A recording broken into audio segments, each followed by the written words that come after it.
listener, this is part 9 of What If Deku Made the Infinity Gauntlet. Remember to check out original work in the description. Chapter 19, The Wrath. Katsuki Bakugo stared at the television screen in shock. The news had been reporting live on the scene for the past hour. All Might had been fighting a villain, not just any villain. That nerdy bastard Deku was throwing down with the #1 hero and somehow holding his own. Something Bakugo couldn't accomplish, back when he failed to beat All Might in the battle examine with his partner Kirishima. Even with that fancy gauntlet of his, he didn't think Deku would stand a chance against the greatest hero in the world. That bastard, he clenched his fists in anger. His anger grew until he froze when he saw All Might shrink down to a skinny, frail-looking man. Bakugo watched as Deku stole some cameras and went on a rant, revealing the truth about the hero to the world. That's right, people. This skinny matchstick man is actually the greatest hero in the world. This is your symbol of peace. What the hell was going on here? Why did All Might look so weak? Why wasn't he winning against Deku? But more importantly, how did Deku know about this weakened form? Did you know that All Might and I have something in common? He and I are both quirkless. This whole time he was borrowing a quirk that never belonged to him. However, his body has grown too weak to fully use it. The villain he fought in Kamino Ward should have retired him, but he still clings to his title and power like an old dying king clings to his throne. I ask you, all of you that are quirkless or have an impractical quirk, is this your pillar of justice? Do you accept this fraud, this lie as your symbol of peace? Is this my fault? Katsuki remembered the fight between All Might and that freak in the mask. Some of his classmates gave him an escape route, so he didn't get to witness the whole fight. All he knew was that something major went down and All Might was pushed harder than ever. If what Deku said was true, that the strongest hero was getting weaker, then it was probably his fault for getting captured by those villains. Katsuki didn't want to feel guilty, but no matter how he looked at it, if he was stronger they wouldn't have taken him so easily. That bastard Apotheosis, who he now knew was actually Deku, made him look so pathetic. None of this made any sense. Deku was strong and Katsuki was weak. How did everything end up so backwards? Before he could think more on this, Bakugo's phone buzzed in his pocket. Looking at it, he spotted Kirishima's name with a message attached. After reading, Katsuki felt a new determination. Maybe there was a way he could correct this. The city. This just keeps getting worse, Aizawa lamented. Currently they were dodging a big long serpentine dragon made of concrete, bits of metal and shards of glass. Midoriya had crafted it out of pieces of the buildings around him and was controlling it like a puppet. Tell me about it. Toshinori ducked behind a turned-over car. With his strength faded, he couldn't even fight back and was forced on the defensive. We need to get him on the ground and fight him up close, Aizawa stated. Midoriya kept them at bay from a distance. If they were going to create an opening for Gran Torino to make a grab for the gauntlet, then they needed to get the boy into a better position. That's suicide. Toshinori already explained Midoriya's new power stone and the quirk it granted him, as well as what he learned about the other stones. That super strength damages his body, right? Eraserhead reminded them. In the time between the damaging and healing himself we might be able to beat him. Any ideas on how we can do that? Midnight asked as she jumped behind the same car they were hiding behind after failing to take on Izuku. Come out wherever you are. Midoriya called, losing sight of his opponents. He hovered a bit higher in the air, looking around at all the destruction to see if he could spot them. Noticing a head of blonde hair, he smirked. Got you. With a shout he sent his dragon made from building debris crashing headfirst into their location. Look out. Toshinori saw the attack coming and warned his fellow teachers just in the nick of time. Izuku hovered over to impact spot and blew the dust cloud away with a flick of his wrist. Running scared All Might. Izuku chuckled seeing that they escaped. How very heroic, he said sarcastically. A hero must be willing to put his life on the line. He taunted while throwing the man's own words back at him. You're nothing without your power. Nothing. Seeing that wasn't enough to draw him out, Izuku landed gently on the ground to look for them. Using the gauntlet he started lifting up cars and tossing them aside. When will you get it through your head, All Might? You are what's wrong with the world. Walking over to a broken empty bus he activated the power stone and kicked it out of his way. You set an impossible standard that no one can reach, not even you. Healing his broken leg he continued. You're not even real. Yet you look down on the weak and won't even give us a chance to be strong. Lifting up more rubble with the reality stone, Izuku frowned when he didn't spot his target anywhere. He considered demolishing the buildings around him again with a finger snap, but he would rather avoid another display of power on that scale. All Might. Izuku called. Face me. Glancing around, he scowled in disappointment. Inside the bottom floor of a nearby building, All Might, Eraserhead and Midnight were currently hidden away. It's me he wants. Toshinori stood up and was about to head out there, but was stopped by Aizawa's scarf wrapping around his wrist. Are you just going to let him kill you? The dark-haired man asked, pulling him back. What good will that do? I don't think he wants to kill me. The skinny blonde man looked away. Midoriya wants to see me beaten and humiliated. Maybe when he finally gets what he wants he'll be satisfied and stop. And how will that look to the world? The great All Might, the symbol of peace, gives up. Aizawa glared at him. Is that how you want to go out? No. No, it wasn't how Yagi would leave this world of heroes and villains. Then what do you suggest? He's too powerful to stop with force. We still have Plan D. Aizawa brushed his hair to the side, revealing a communicator attached to his ear. Pressing it, he made contact with the fourth hero involved with this operation. All Might. Outside, Izuku once again yelled for the hero to come face him. He was starting to wonder if he'd done enough. Izuku already exposed the number one hero for the fraud that he was. That was pretty much victory for him. He considered leaving for the junkyard where his soul stone should be just about finished. Before he could come to a decision, the man in question appeared, standing in the middle of the street.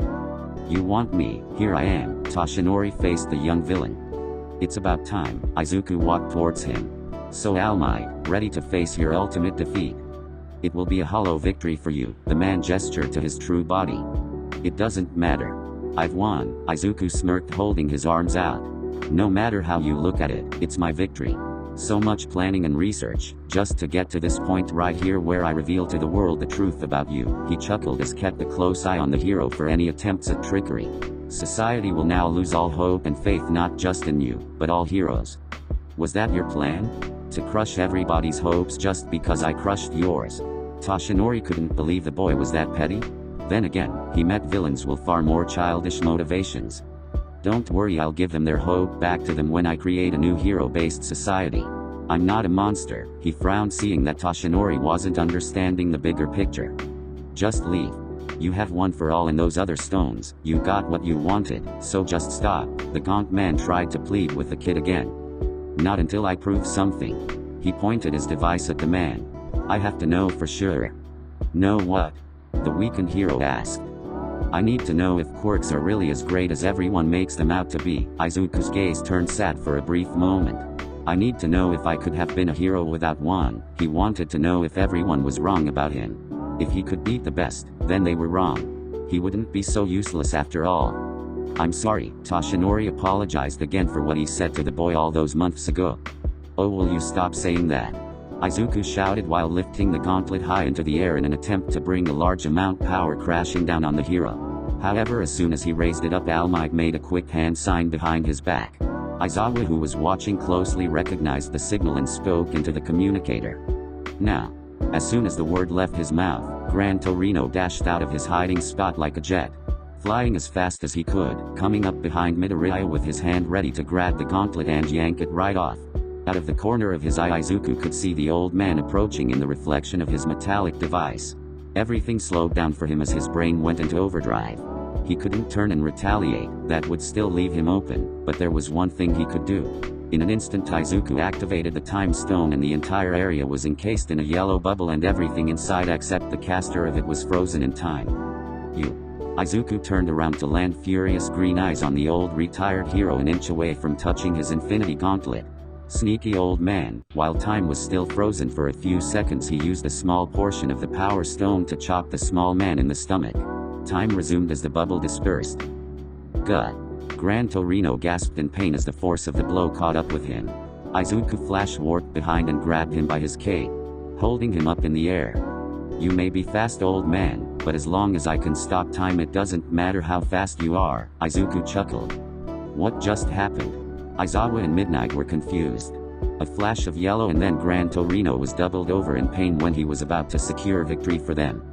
It's just like before. All Might remembered something similar happening during the event where Midoriya revealed himself along with his weapon. Since you're all a bit slow on the upkeep, I'll explain it. Brandishing the gauntlet, he gestured to the yellow stone below his wrist. The time stone lets me stop time in an isolated area. I was saving it for an emergency, mainly because of the cooldown prevented him from using it again for a while. So congratulations on forcing me to use it. Using a small portion of the power stone he shut Gran Torino at All Might. He may be fast, but as long as I can stop time, it doesn't matter how fast he is. Whoa. Toshinori caught his former mentor, but the collision caused him to slide back a bit. Let's see, Izuku levitated himself off the ground again. First obviously was All Might's attempt to beat me down and forcefully take my Infinity Gauntlet. He rubbed his chin as he went off on a tangent. Next was to get Eraserhead to disable me and Midnight to not render me unconscious. His mouth continued to mumble through the failed attempts to defeat. I'll assume your last-ditch effort was the old man and his speed. Now my question to you, Izuku pointed his gauntlet-covered fist at them. What else do you got? Raxus Junkyard. So these stones power his gauntlet. Momo began holding the black-purple glowing gem in her hand. And he needs this last one to complete it, is that right? Toga growled at them. And he'll be coming here soon to get it. Todoroki only unfroze her head so they could interrogate her. At first she refused to talk, but they were able to trick her into revealing a bit of vital information by using her infatuation with Izuku Midoriya against her. The psychotic girl ended up blurting out a few secrets that she wasn't supposed to tell anyone. He calls this one the Soul Stone apparently, Tenai remarked. What does it do? How should I know? Toga bit her lip as she glared at him. That was true, Izuku didn't tell her what it did, just that it was extremely important.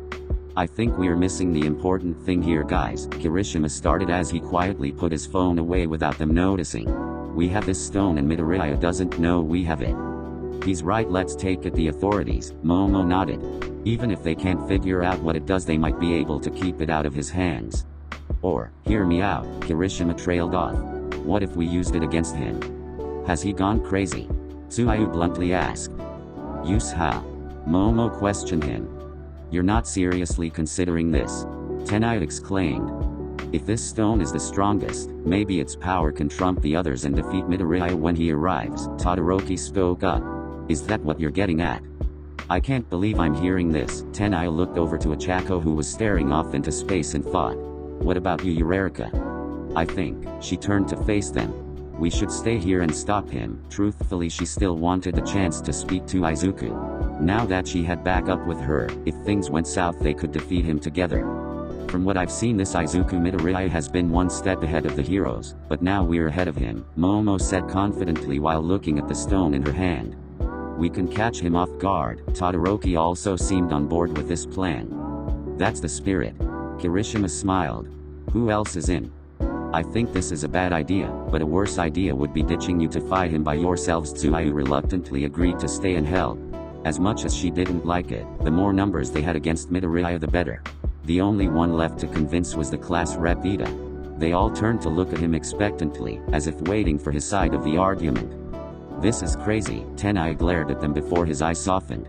But I've done crazier things myself, like going after the hero killer alone.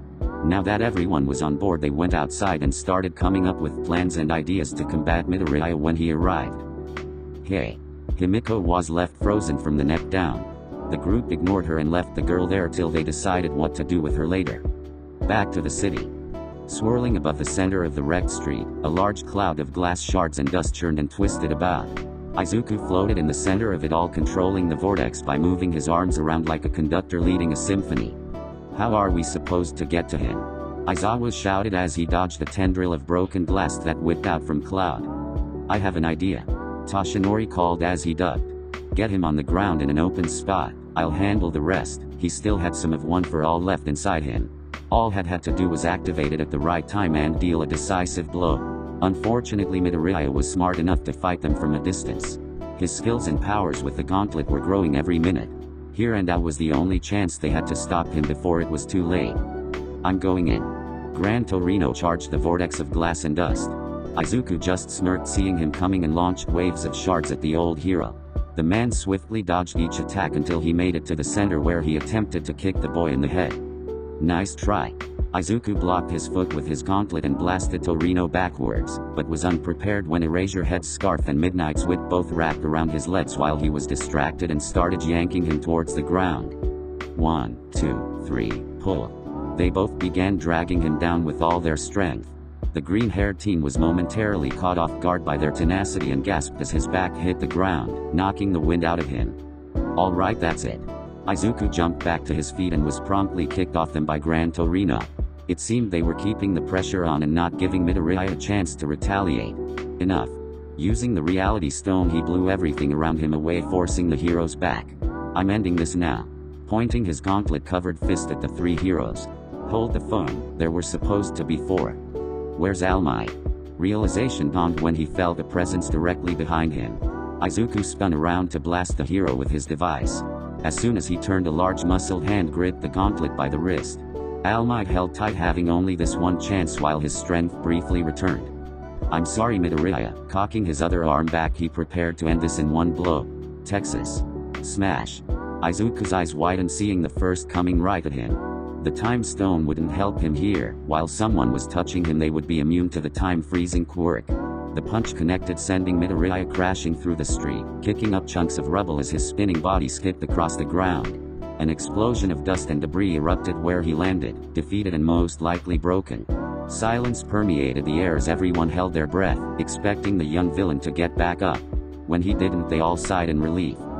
"That seemed a bit overkill," Aizawa stated. Villain or not, Izuku Midoriya was still just a kid. Toshinori was breathing heavily as he shrunk back into his gaunt form. "At least it's over," Gran Torino said as he went to find where the kid crash landed. He didn't find him, but he saw the gauntlet sticking out of a pile of rubble. It must have got knocked off the boy's hand from the force of that blow. Walking towards it, the old man reached over to retrieve the weapon, but paused when he noticed something. The fingers were slowly moving. The metal hand clenched its grip as the red stone glowed with an ominous light. The pile of rubble was then levitated into the air, revealing Izuku, who laid in a crater, bleeding and bruised. "Ugh." Izuku grimaced as he tossed the debris that once covered him away. Blood dripped down his face as he stood on shaky legs. Impossible. Gran Torino was shocked that this kid could take a punch from Yagi and still remain conscious. Toshinori was also surprised as he watched Midoriya struggle to stand. His black sleeveless top was now torn and covered with holes. "Gah." Izuku gasped in pain as he took stock of all his injuries that single punch did to him. Even with his epidermal barrier cranked up with the power stone at the last second, he still took some serious damage. A broken leg, arm, fractured pelvis, 3 broken ribs and a concussion. Using the time stone, he began healing himself. That really hurt All Might. His injuries were quickly fixed, but the patches of dirt and dried blood remained. But unfortunately for you, it wasn't enough. All the stones on his gauntlet began glowing as he held his fingers together. The heroes froze in their movements, knowing that he was preparing for another one of those devastating finger snaps. "Do you know why you failed today, All Might? Because deep down you still won't take me seriously." Toshinori was about to argue, but Izuku cut him off. "Had you put your all into that punch, then I wouldn't have been able to get back up. Do you have any idea how insulting that is to me?" Izuku glared at him. In an instant he flash-warped past Gran Torino and appeared before a startled All Might. With his right hand he reached and punched him hard, but without the strength of the power stone, right in his weak spot. Toshinori doubled over, vomiting up more of his blood. "I think I've seen enough." Not only that, but according to his estimate, Himiko should have contacted him by now. Something must have happened with her, or she probably forgot. Either way, Izuku needed to get to the junkyard. "I hope to see some of you in the new world. Farewell." A portal opened behind him that he stepped back into, leaving the heroes. "Did we just lose?" Aizawa asked as Toshinori collapsed to his knees in a coughing fit behind them. "In more ways than one," Gran Torino said sadly. "I think it's much worse than we imagined." Toshinori finally spoke after he stopped coughing. He thought back to what Midoriya said and he realized that the boy was right. Some part of him must have subconsciously held back when he punched. It was the kid's eyes. They were wide and scared for a moment. It reminded Toshinori of when he first met Izuku. When he nervously asked him if he could be a hero without a quirk. That memory appeared and he withheld some of his power in that brief instant. "I really am sorry." He allowed a single tear to drop for the old Midoriya that he was starting to think was long gone. Chapter 20, The Last Chance. Izuku stared at the destroyed forge that created his final stone. He then turned around and looked to Himiko, who stood frozen in ice up to her neck. It didn't take a genius to understand what happened here. "Hi," she blushed in embarrassment. "Where's the soul stone?" He had a pretty good idea, but he wanted her to say it. "Keep it simple, please." Okay, first that gravity girl showed up, then her friends showed up, then they took the stone and well, here we are, she chuckled nervously. Please don't be mad. Why would I be mad?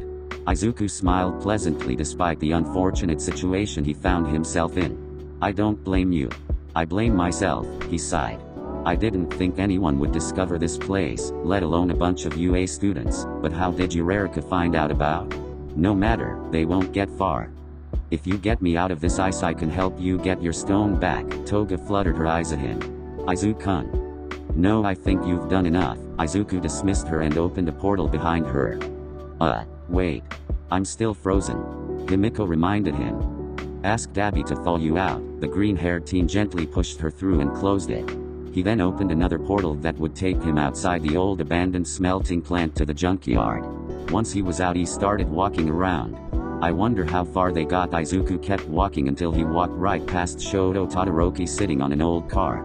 He paused and took a few steps back, then slowly turned his head to face the student who sat there nonchalantly. Izuku Midoriya. You're a bit shorter in person, Todoroki commented. Izuku just smiled.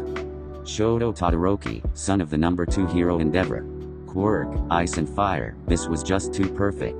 Do you mind if I sit down? I've been on my feet all day and could really use a break. Go right ahead. Shoto nodded at him while carefully examining his opponent. Midoriya's black sleeveless top was torn and ragged looking, the black fingerless glove on his right arm was ripped in places, hair was tousled or maybe it was natural like that, and his face and clothes were smeared and splattered with blood, but there didn't seem to be any wounds on his body. His eyes then landed on the gauntlet on Midoriya's left arm. Yayoi Orozu had a plan to get that thing off of him. The first part was for Todoroki to sit here and distract him long enough for everyone to get into position. Thank you. Waving the gauntlet, Izuku made himself a crude chair out of pieces of scrap from around the yard, which he promptly sat on and faced the UA student that sat a short distance away from him. So let me guess the plan here. Todoroki flinched in surprise, wondering if the villain figured out their plan but kept his composure. Your friends took my soul stone and you stayed behind since you're the strongest of them to keep me busy while they get away. Is that the gist of it? Maybe. The two-tone-haired boy didn't confirm or deny his theory. You called it the soul stone? What does that mean and what does it do? It does something amazing. Izuku smirked at him. Something I once thought was impossible. He didn't elaborate further, so they remained silent for over a minute. Why are you doing this? Todoroki decided to stall by asking questions to keep the other talking. How about this? I'll answer your question if you promise to answer some of mine, Izuku offered while crossing his legs and placing his hands on the knee. That seems reasonable. Todoroki's eyes glanced off, wondering if Momo was ready to give the signal yet. As you are probably aware, I'm quirkless. Izuku began his story. In my entire short life I looked up to heroes.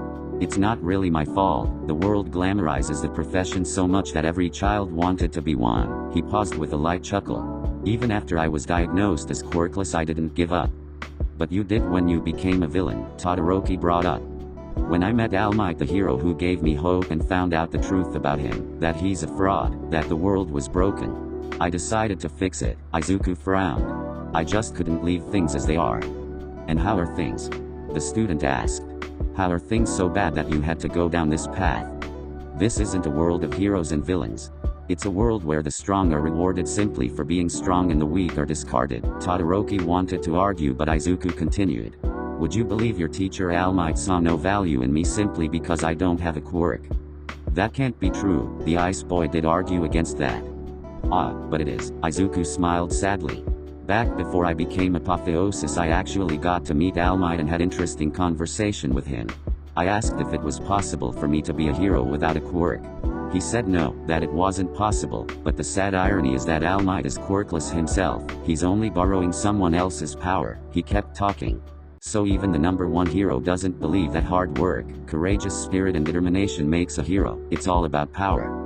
That's not true. Todoroki wanted to argue that those with quirks worked hard to hone their abilities. It wasn't always easy for them. Oh really? Izuku raised a brow at that. Katsuki Bakuga is in your class. Do you honestly believe someone like him is hero material? Yes, Shoto answered without hesitating. You're thinking of his quirk when you say that. Izuku sighed while pinching the bridge of his nose. Put his quirk aside and look at Bakuga as a person. Does he inspire hope? Does he make people smile? Is he a good person that does what is right? Or does he only do what he wants? Sometimes people only do things because they want to, not because it's the right thing to do. Izuku knew the difference in his time with Stain showed him there are many heroes out there like that. Todoroki thought a bit about his classmate. Bakuga was rude, loud, petulant, arrogant, self-centered and seemed to be constantly angry for no good reason. Not at all hero material if he was being honest. Maybe he just needs proper guidance. Todoroki still tried to defend him. Tell me then, Shoto Todoroki, have you, any of your fellow students or teachers done anything to fix his behavior? Izuku smiled seeing the other boy fail to come up with an immediate answer. Or does Bakuga just bark and everyone lets it go because he's cool and powerful? He knew he was right and Todoroki's silence was confirming it. I know about him because we used to go to the same middle school. He scowled remembering the torment that bastard put him through. Bakuga was a bully that constantly threatened and belittled me. He even told me to kill myself once. Does that sound like a hero to you? The half-and-half boy silently watched Midoriya loudly vent. Yet despite his personality, his violent demeanor, and his school record attesting to the bullying he still got into the prestigious UA. You must really hate him, Shoto commented. I despise him. He's not the only one you know. There are many more people like Bakuga out there and they get everything they want because of their flashy powerful quirks. Izuku glared furiously. Are you starting to see what is wrong with society? Let's say you're right. How would you fix it? Todoroki decided to entertain the idea of a broken hero system. He ignored the nagging voice in his head that kept reminding him that his father was a perfect example of everything Midoriya believed was wrong with their society. Congratulations. Now you're a step closer to the conclusion I came to, Izuku smiled. The only way to fix it is to obtain the greatest power in the world and use it to dethrone those that rule our society. Then I'll be the one to make the rules and those who I deem unworthy won't be allowed to be heroes in my world. By defeating All Might? Even if you could beat the strongest hero in the world there are more that would rise up to stop you. Todoroki paused when Midoriya just laughed. Oh no. You really aren't seeing the bigger picture here. Izuku shook his head. Do you honestly think All Might is the king on the chessboard I'm playing against?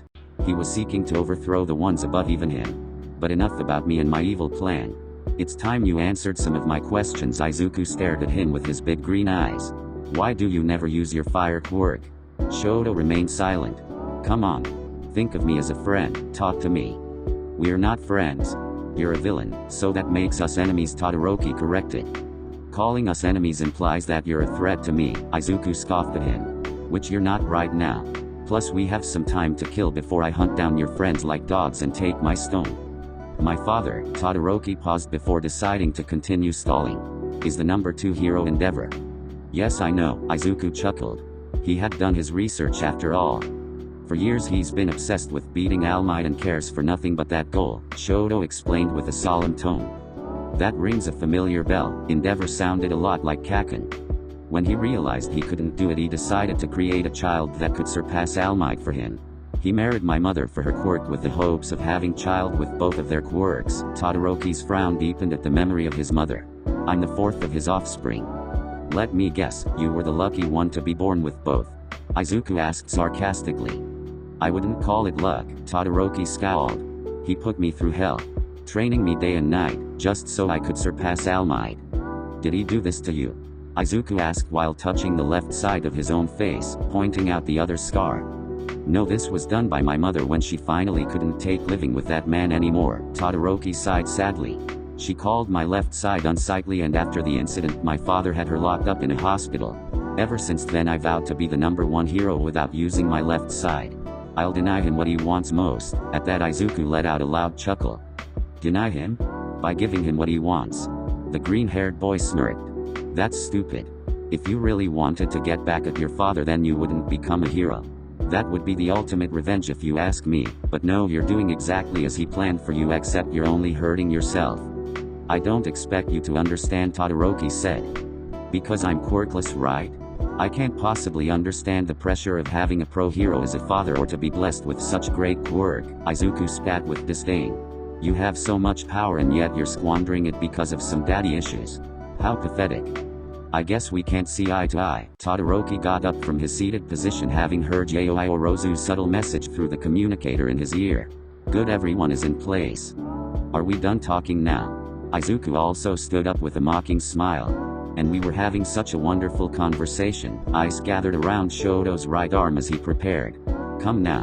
You don't actually believe your pathetic half-powered self can beat me? Alone no less. What makes you think I'm alone? Todoroki allowed himself a small smirk seeing Midoriya's confused face. Izuku's eyes widened when he noticed a large shadow pass over him. Quickly looking up, he was just in time to see the body of a large plane come crashing down on top of him, its speed boosted by Ida as he used his quirk to push it down faster. Izuku on reflex brought his gauntlet up as soon as it collided with him. Release. Eureka freed both the junk plane and Tenai from the effects of her quirk halfway before the crash. Did that get him? Ida asked aloud as he landed safely next to the crash site. Keep moving. I doubt that will slow him down. Todoroki yelled. Look out. The wrecked plane exploded in a bright red ore as the metal was torn apart like paper. In the center, Midoriya was kneeling on the ground holding the gauntlet up while screaming. Ha-ya-ya. Izuku stood back up to his feet, pushing the pieces further away from him. With an angry shout, he sent the torn chunks of metal straight at Ida. The young hero in training quickly evaded each and every one. Izuku turned and flash warped away before Kirishima could drop kick him. I see, so you all stuck around to lay a trap for me, Midoriya remarked. Clever, but foolish. He deflected the ice sent his way and sent shards of it at the red-haired boy. Whoa. Kirishima was knocked back. Luckily his hardening ability absorbed the damage he could have sustained. Ida was next, charging in to attack Midoriya. Izuku noticed him coming and created a portal in front of him and one on the ground behind him. Ida went flying through it to his surprise and was promptly kicked in the back. Izuku launched him away with a minuscule amount of strength from One for All. What was that? Momo wondered while watching the fight from a hidden spot. She was attempting to figure out how Midoriya's gauntlet worked and what sort of powers it gave him. It seemed he possessed superior matter manipulation and warping, but that strength just now was too powerful even with his build. He must have some sort of enhanced strength as well. She added that to the list of his abilities and factored into a plan on how to beat him. That won't be enough. Izuku shouted, blowing Shoto away with a finger flick before he could blast more ice at him. Take this. Raising his foot up, he channeled a larger amount of One for All from the Power Stone and stomped it on the ground. In an instant a crater was blown into existence with Izuku floating in the center. Ah! He hissed in pain at his broken leg, but quickly used the Time Stone to heal the damage. What? Shoto stared in shock. Ida too was frozen in horror. Hell, Kirishima finished. What's this? Izuku floated a bit higher in the air. Oh no. No. You were all doing so well. You managed to catch me off guard. Your attacks were consistent, he sighed in disappointment. And now you're all frozen in fear, he slapped his hands together. Don't be scared. Keep fighting, heroes. I'd hate to see you give up now. Izuku smirked. His words seemed to snap them into moving. That and Yaoi Orozu voice through their communicators. Eureka now. Momo said. Raita Chako levitated a bunch of junk cars into the air while her fellow classmates neared her. Ida launched one of the floating cars with a rocket-powered kick, while Kirishima punched the second with all his strength and Chako smacked the others with a large metal beam that she made weightless. That's the spirit. Izuku grinned wider as the rusted vehicles came flying at him from one side while Todoroki's eye surged from behind. He didn't even move from his spot the air, instead he flicked his finger at the ice without turning around, shattering it completely. For the first car to come close to him he completely disassembled with a simple wave of his gauntlet. The next he punched away with the Power Stone and the last he merely held his left armored hand out and touched it. One of the Space Stone's abilities kicked in and covered the object in a blue aura, locking its position in space. Very good. A combination attack. I was wondering when you would get smart and combine your quirks. He applauded then. Or are they? It was then the green-haired teen noticed the small communicators attached to their ears and he began to quickly analyze the situation. Someone else is giving them strategies. Glancing around he couldn't spot this person. Hiding, huh? As Eureka, Todoroki, Ida, and Kirishima closed in on him, he warped out of there, leaving not a trace behind. He's gone. The redhead spun around looking for the villain. Keep an eye out, he's got to be somewhere, Shoto spoke into his communicator. He vanished. Do you have eyes on him? I don't see Midoriya. Momo scanned the surroundings with her binoculars. Spread out and find him. Let everyone know if you do, she ordered. As the group split up to look around the junkyard, Yaoi Orozu kept a vigilant eye from a distance. She froze when a hand gently took the binoculars from her grip. Well, hello Momo Yayoi Orozu. Izuku Midoriya crushed the object in his clutch. Quirk creation, and one of the few students to get into UA on recommendation, the dark-haired girl backed away in panic. Relax, I'm just here to find out which of you has my stone, he chuckled as he held his hands up. No one has to get hurt as long as you. Izuku was interrupted when a long wet appendage wrapped around his right arm. Is that a tongue? Gross. Tsuyu released her camouflage. She had been hidden by Yayoi Orozu in case Midoriya found their location. Tsuyu run. Momo created a smoke bomb with her quirk and tossed it at the boy's feet. Please, Izuku chuckled and flicked the smoke away, however he was unprepared for the flash grenade that Momo threw after the smoke. Izuku shielded his eyes with his arm as it went off. When it ended he looked around to see Momo and Tsuyu were gone. Damn it, warping away again he decided on a different approach. Eureka. Where is he? Heading towards the site where the flashbang went off, Chako suddenly paused when she felt a presence behind her. Spinning around she saw another portal open and Izuku step out. Hello Eureka, he smirked as he approached her. It's been a while. You're looking well. I see May made that staff for you. He paused when he noticed she took a fearful step back. You're afraid of me, aren't you? He sighed dejectedly. Why? She asked. You know why, Izuku frowned. You've seen it yourself. I never tried to hide the fact that people like me are looked down on by society. He took a step closer to her. What I do seems horrible, yes, but I'm doing this for people like me. Not just the quirkless, but anyone who was weak and was never given the opportunity to be strong because of people like Almai keeping them down. I don't understand, Achako shook her head sadly. You're a good person. Why be a villain for such a cause? I don't consider myself a villain, Izuku chuckled lightly. I think of myself more as a revolutionary. Tell me Eureka. If there was something terribly wrong with the world, what would you be willing to do to fix it? Achako remained silent, unsure of how to answer. That's what I thought, Izuku sighed and turned away from her.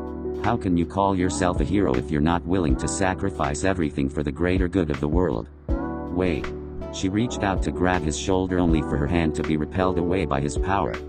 When you come to the same answer I did, come talk to me then. He walked back through the portal and left without even laying a hand on Eureka. Intentionally hurting her would have left a bad taste in his mouth. Kirishima. Ijiro glanced around worriedly. This wasn't going as well as he'd hoped. If only he would arrive, then maybe they would actually have more of a fighting chance, but his friend had not responded to his text yet. Ijiro Kirishima, Izuku called appearing on top of a broken-down truck. Quirk, hardening, a very strong defense isn't it? Kirishima took a cautious step back since he was alone now. Shall we put it to the test? Or do you want to tell me which one of you has the soul stone? Sorry man, that's not happening, Kirishima said defiantly. That's disappointing. The car Midoriya stood on was levitated up in the air. With a kick he sent the rusted vehicle flying at the redhead. Kirishima hardened himself and crossed his arms to absorb the impact. The truck bounced off him while shattering to pieces. He was unprepared for when the engine belt from the wreckage came to life and wrapped tightly around his neck. Kirishima was hoisted up in the air while Midoriya pointed his gauntlet at him. You may have a hard outer shell, like a turtle, but like our dear friend the turtle you still need to breathe. The redhead choked and gasped as he kicked his feet and clawed at the belt around his throat that was growing tighter. Make a hand sign if you want to tell me where my stone is, Izuku chuckled as he continued to strangle him. He wouldn't kill him, but a good bluff required you to pretend that you would kill your opponent. However, the green-haired teen paused when he heard a word shouted that he hadn't heard in over a year. Deku. Izuku spun around just in time to see Katsuki come charging in from the air.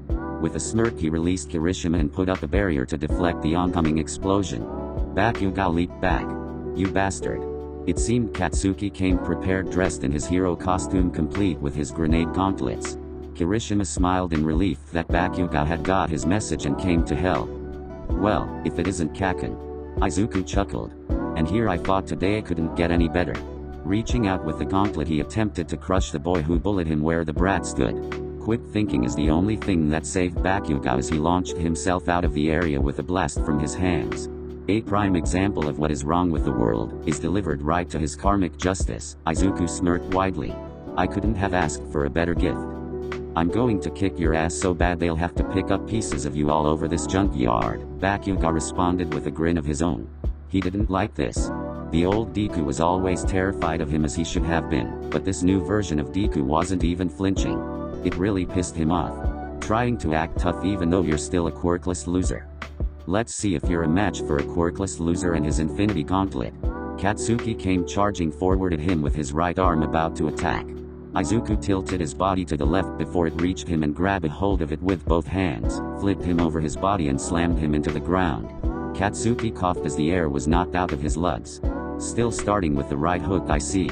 Oh Kaken. You're so predictable. Izuku raised his foot about to stomp him. He was foiled when Kirishima tried to tackle him. Izuku quickly shoved the red head off, grabbed the nearby broken fridge with the reality stone and tossed it at him. He didn't have time to gloat as an explosion from Bakugan nearly blew him off his feet. Before he could retaliate, he was kicked hard in the back by Ida. Nice try. Izuku blocked the next kick with his armored hand. While Izuku was blocking his attacks, he didn't notice Katsuki getting some distance and grabbing the pin of his left grenade gauntlet. Get out of the way, Four Eyes. Bakugan shouted as he pulled the pin. A giant explosion erupted from the end of his support item. Ida sped out of the line of fire just as it roared past him. Izuku faced the wave of destruction with a confident grin on his face and let himself be consumed by it. Bakugan smirked, thinking he got him. That excitement quickly bled away when everyone watched as the blast suddenly imploded. The explosion was absorbed and compressed into a small orb in the palm of Izuku's gauntlet, who stood there completely unharmed. Rada. With a scream, the green-haired boy pointed the orb at his former bully and shot a condensed beam of the explosion's heat and force right at him. Luckily for Katsuki, he was saved by Kirishima, who shoved him out of the way and took the full blast himself, using his hardening quirk to tank the damage, but that didn't save him from getting launched across the junkyard. Huh? Look at that, Kaken, your boyfriend saved you. Izuku laughed. Damn you. Bakugan charged him from the front while Ida came in from behind. Izuku projected his barrier to block the explosion and opened a warp gate to catch Tenai's attack. The class rep was caught off guard when he was warped directly to Midoriya's right. The gauntlet-wielding villain backhanded him across the face, knocking his helmet off. Izuku grabbed the fallen helmet and threw at Katsuki's head. The blonde ducked, but was surprised when Izuku flash-warped forward and slammed his elbow in his former bully's chest. God. Bakugan coughed as he stumbled back. What's the matter, Kaken? You haven't once landed a good hit on me. Izuku smirked down at him as he hovered in the air. I thought you were going to be the #1 hero. Shut your mouth, Deku, Katsuki growled as he stood back up and wiped the spit from his mouth. He was pushed back to the floor by Izuku's power. And now for the coup de grace. Suddenly something wrapped tight around his gauntlet that looked very similar to Eraserhead's capture weapon. Following the end of it, he spotted Yayoi Orozu attempting to pull the device off his hand. Nice try. Izuku was about to use his right hand to pry them off, but his arm was quickly tangled by a long tongue courtesy of Tsuyu. After that, a grapple claw attached to a tether wrapped around his torso with Eureka and Ida pulling the other end. With a few tugs, he was yanked to the ground. You think this will hold me? Before he could throw them off, his feet were frozen to the ground. A small glacier of ice traveled up his legs and body, stopping just below his neck that wouldn't break no matter how much he thrashed about. Damn it. He was trapped. Did you get him? Kirishima asked as he finally rejoined the group, sporting a few minor burns. Get over here and hold this tight, Momo ordered. The redhead did as she said and kept a firm hold on the capture weapon while she went to work on figuring out a way to remove the gauntlet from Midoriya while he was stuck. This won't keep me down for long, Izuku screamed in frustration. He mostly angry at himself for his arrogance and thinking that there was no way they could pose a threat to him. Achako used her grapple staff weapon on his right arm, so now Eureka, Ida and Tsuyu were all pinning that one limb down. Todoroki kept his right hand on the ice prison that held the villain and continuously reinforced it like they planned. It's on his arm really tight, Yayoi Orozu said as she struggled with the device. Izuku purposely closed his fist to make it difficult for her while he regarded her with annoyance. What's taking so long? Ida shouted as he and Eureka dug their feet in the ground. Tsuyu was sweating bullets just keeping her tongue wrapped around the green-haired boy's arm. These weird green sparks kept shooting out his skin were causing his strength to fluctuate for some reason. Hurry and get that damn thing off of him, Bakugan demanded as he kept his other grenade aimed and ready to fire in case Deku escaped. You got to open the fingers up, Kirishima told her while held on with all his strength. They got me, Izuku glared at all of them. He couldn't flash warp away when other people were touching him. He also couldn't stop time as all those who touching his body or the gauntlet would be unaffected. A blast from the reality stone would just leave him open and vulnerable for a retaliating attack. If he used one for all through the power stone, his spine and other parts of his body would be too badly damaged and he wouldn't be able to repair in time for Kaken to fire off his explosion and injure him further. Wait a minute, Kaken. Izuku smiled devilishly as an interesting idea came to mind. Not so tough now, are you, Deku? Katsuki grinned, thinking he'd won. You're one to talk. He chuckled. But you know I should be thanking you, Kaken. Izuku glanced down at Momo, who fumbled with opening the fingers of his gauntlet. What the hell are you talking about, nerd? The blonde teen scowled at him. Did you see the news? Izuku smirked, widened by the sharp glint in the other's eye that told him he indeed did. You saw All Might's true form. Yes, you did. He was taking a bit of a gamble with his assumptions, but he knew Bakuga's greatest weaknesses were his pride and his temper. Do you know why he's so weak now? Shall I tell you? He chuckled darkly. It was the fight against the master of the League of Villains. That battle pushed him past his limit and weakened his body even further than it already was. Izuku locked eyes with Bakuga, who remained silent. Remind me why he was there again. Oh, that's right, to rescue you. The blonde clenched his fist as the rage began building, not just at Deku for bringing his kidnapping up, but at himself for getting captured in the first place. Dude. Whatever you're thinking, don't do it. Kirishima called, seeing that familiar murderous look in his friend's eye. Momo was just barely managing to slide the gauntlet off, a centimeter at a time. That's right, Kaken. It was because of you. Izuku laughed at him. You're going to make such a wonderful villain in the future. I can see it now. Shut up, the blonde said through his teeth. Katsuki was now shaking in fury. Katsuki Bakuga. The boy who helped cripple All Might. That did it. Bakuga snapped and came charging at the nerd with his hand raised. Don't. Everyone shouted. The Katsuki blasted Izuku right in the face, just as Yayoi Orozu had the gauntlet halfway off his arm. She was promptly blown back by the force and lost her grip. The other students also fell back, the tight hold they had on his arms giving way. Even Shoto was knocked back and had to let go of his ice to shield his face and body. When the smoke eventually cleared, it revealed the frozen cocoon that held Midoriya was now empty, with a shattered opening where Bakuga's attack hit. They all froze when they heard slow clapping a short distance away. Midoriya stood there, bits of ice still clinging to his skin and clothes, light burn marks on his face and his hair, an even bigger mess than it already was. It seems that explosion knocked him loose enough to quickly warp himself out of there, and with Momo thrown off, there was nothing to restrict the power of the space stone. Like I said, Kaken, Izuku smirked as he stopped clapping and held his gauntlet up, putting two specific fingers together to do his own super move. You're so predictable. With only a mere 10% of the stone's power, he snapped his fingers and blew most of the students away with the force of the blast. Kirishima was just close enough to catch the frog girl, which he did. Sadly, Izuku spotted this and grabbed a hold of him with his telekinetic powers. He then threw them hard against a small mountain of broken down robot parts and appliances. The two of them were knocked unconscious upon impact. 2 down, and Izuku's was interrupted when an explosion hit him in the back. Bakuga launched himself over his former childhood friend and began firing off as many explosions as possible. Each and every one of them was sucked up in a small warp gate that Izuku created in between them. Ha! Katsuki screamed as he threw himself at a still smirking Izuku. The green-haired villain blocked his hands with his gauntlet, and since they were close enough, headbutted his bully, forcing him back. Shaking the stars from his head, Izuku looked behind him to see the old smelting factory in the distance. Getting another devious idea, he reached out with his infinity gauntlet, using the power and reality stones in tandem. The structure shook violent, quickly coming apart. He let out a strained groan when he started pulling on it, blood dripping from his nose. Ha!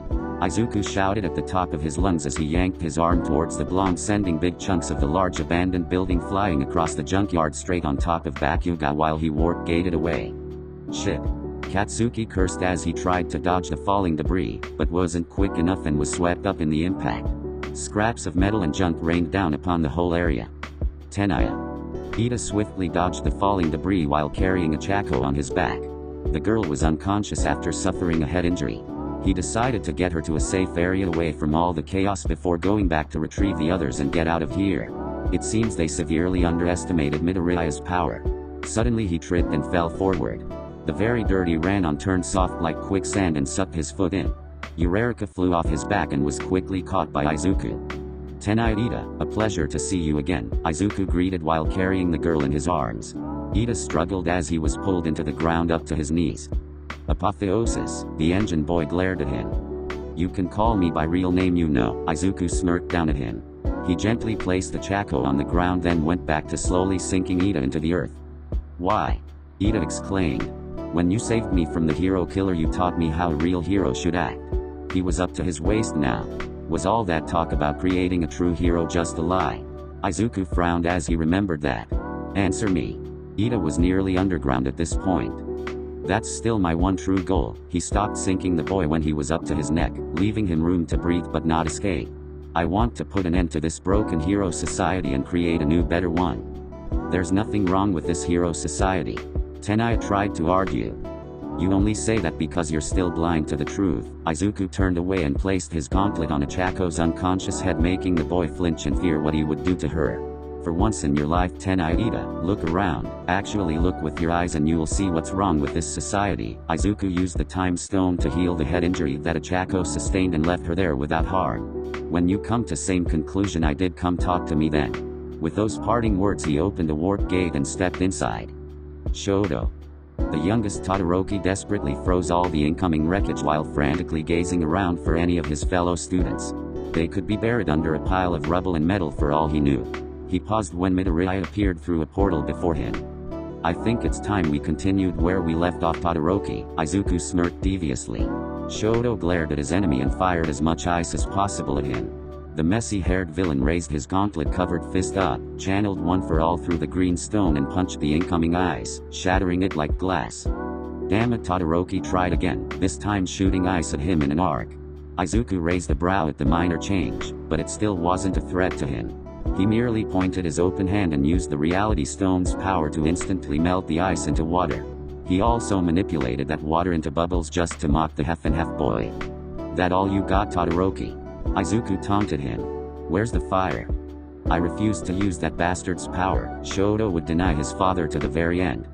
How do you expect to be a hero with that attitude? Izuku glared at him. I'm sorry ma'am, I couldn't save your daughter because I have severe daddy issues. That's you, that's the hero you're going to be in the future. You know why I won't? He was cut off before he could remind his opponent. You don't have a choice anymore, Shoto Todoroki. Izuku yelled at him. This is your one and only chance to stop me, right here, right now. He held his arms out. I can't. Shoto clenched his fists. Will you just forget about Endeavor? Izuku let out a frustrated sigh. You're not him, you're not even an upgraded version of him. You are unique and that's something your pathetic father can never lay claim to. He continued to try and bring out the best of his opponent. Not just because he wanted a good fight, but mainly he wanted to help Todoroki. He could tell that the bee-color-haired guy was miserable. You have ice and fire. That's not the power of Endeavor, it's the amazing power of Shoto. It's all yours. It's mine. Shoto suddenly realized. In that instant fire erupted from his left side, lighting up the entire junkyard like a beacon. A raging inferno, suppressed for years, finally set free. Izuku just laughed and clapped his hands. Magnificent. Absolutely wonderful. He complimented. Doesn't it feel great? To let go and just be yourself. Izuku knew all too well how liberating it felt. I'm starting to think you might be crazy. Shoto cracked a grin of his own. To help the person trying to defeat you. Can you defeat me now? That's the real question. Izuku flexed his wrist and fingers in the armored device. You'll find out, as long as you don't dodge this. Shoto took a firm stance and pulled his left arm back. I have no intention of dodging. Izuku matched his stance. Give me your best. Give me everything. Todoroki did just that, unleashing the biggest flame he could muster straight at him. Izuku held his gauntlet out to stop it. He projected his barrier to halt the fire, even amplified it with the power stone. I'm actually being pushed back. Izuku noticed the strength of the flames was causing his feet to skid backwards. Very good, Shoto. I'm impressed. Drawing more power from the stones, he tried to force the massive torrent of flames down, but they weren't letting up. Izuku started to sweat under the heat, having underestimated Shoto a bit. That momentary lapse in concentration caused his force field to fall and the mossy-haired villain was abruptly consumed by the fire. Shoto finally stopped when his flames passed over the place Midoriya was standing. As the embers dispersed into smoke, he nearly stumbled on his feet. It took a few moments to catch his breath, since that last attack took a lot out of him, but it looked like he won. Any feeling of victory was short-lived when he felt a metal hand grab his shoulder. "I'm proud of you, Shoto," Midoriya said from behind him. "You got over your hatred for your father and hit me with everything you had." "You cheated," Shoto said in anger. "Did I?" He glanced back anxiously at Izuku to see his top was completely gone, burned off, revealing a toned upper body covered in light burns that seemed to be healing by some strange yellow energy. "I took your fire head on, but it was too much for me and I had to walk away. You did well, and you're going to make a wonderful hero in the future." He spun Todoroki around and delivered a solid punch to the face with his right hand, knocking him down and out. That was interesting. Izuku stared down at the other's unconscious body. His hand suddenly lashed out and grabbed a small cannonball right out of the air that was fired at him. "A sneak attack, Yaoyorozu? I like that." He turned to face Momo, who stood a short distance away holding a cannon. "Actually, it's a diversion." Yaoyorozu dropped the cannon and produced a trigger mechanism. Activating it caused the metal ball in Midoriya's hand to explode into a carbon fiber net that wrapped around his body. "This again." Izuku grabbed part of the net with both hands and, after channeling green sparking energy from the power stone, tore the fibers like tissue. "You know, I think I'm starting to get the hang of my new stone. All Might's power is hard to control in large quantities, but in small doses it does wonders for me." He chuckled while purposely letting slip whose strength he was now wielding. He certainly enjoyed the pale look of shock on Momo's face. "So now what? What will you do, Momo Yaoyorozu?" He slowly started walking towards her. At first she was doubting that this would accomplish anything. "No. I can do this." Shaking the doubt from her mind, she tried to desperately reassure herself that the plan would work. Izuku stopped and gave her a moment to compose herself, but also to exercise a bit of caution.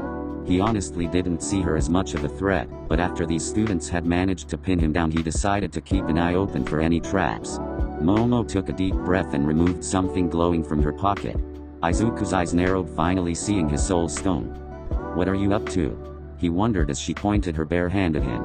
Using her quirk, she created something to surround her limb. He smirked when he finally realized what it was. A metal chrome gauntlet that looked very similar to his own infinity gauntlet, with only a single slot on the back of the palm. "Let's see how you handle your stone used against you." Momo raised her own gauntlet. With all the information she gathered during the fight, she figured that she now had a good understanding of how Midoriya's device worked. Enough to make a replica of it. "Take this," she exclaimed as she punched the air in his direction. Nothing happened. Momo tried again, but still no effect or reaction out of the stone. "Ha!" Izuku laughed at her. "You didn't honestly believe that would work?" He continued to mock her. "You're intelligent, Yaoyorozu, but you can't even begin to understand the vast complexity of my infinity gauntlet." He smirked arrogantly at her. "Let me guess, you essentially tried to make a remote control, using electrical pulses to forcefully activate the power inside the stone." Her eyes widened in surprise. That was exactly how she made her own gauntlet. She truly thought that's how it worked. Just how intricate was Midoriya's infinity gauntlet? "I know, because I made the same mistake when I built the first prototype," he chuckled, remembering his past failures fondly. "Even if you did make a perfect replica, it wouldn't make any difference," Izuku said as he pointed his invention at the ground between them. "The Soul Stone's power has no effect on someone like me." He frowned sadly. Making a pulling motion, he caused the dirt to slide towards himself, essentially turning the ground beneath Yaoyorozu's feet into a treadmill. "Now give me the stone." Izuku held his right hand out to catch her. Unfortunately, an explosion nailed him from behind right before she was in arm's reach. It didn't do any damage, but surprised him more than anything. Spinning around, he came face to face with a battered and slightly bleeding Bakuga. Momo took her chance to run off, much to Izuku's annoyance. "You damn nerd," Katsuki panted. "Throw another building at me and see what happens."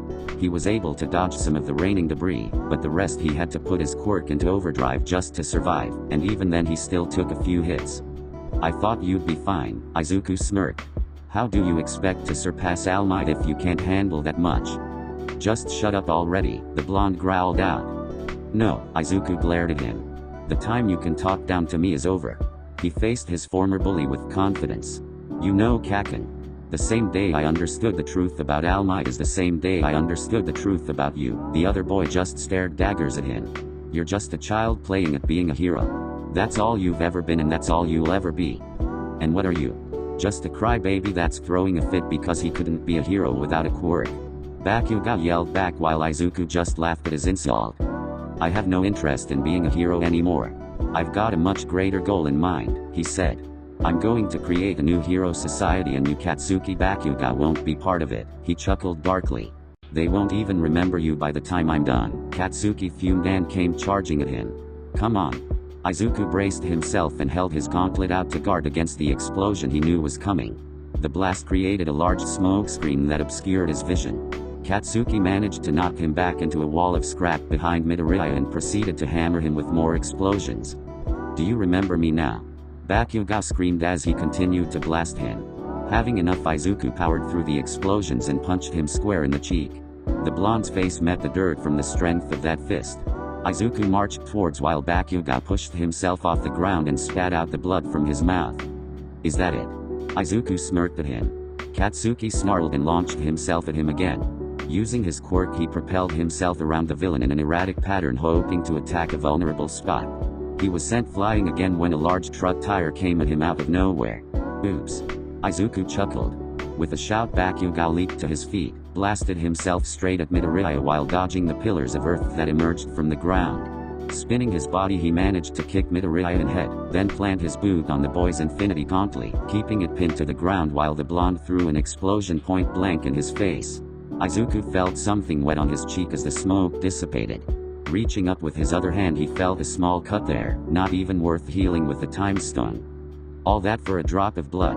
Izuku smirked as he looked at the small red stain on the tip of his finger. Chuckling to himself, he threw Bakuga off of his device.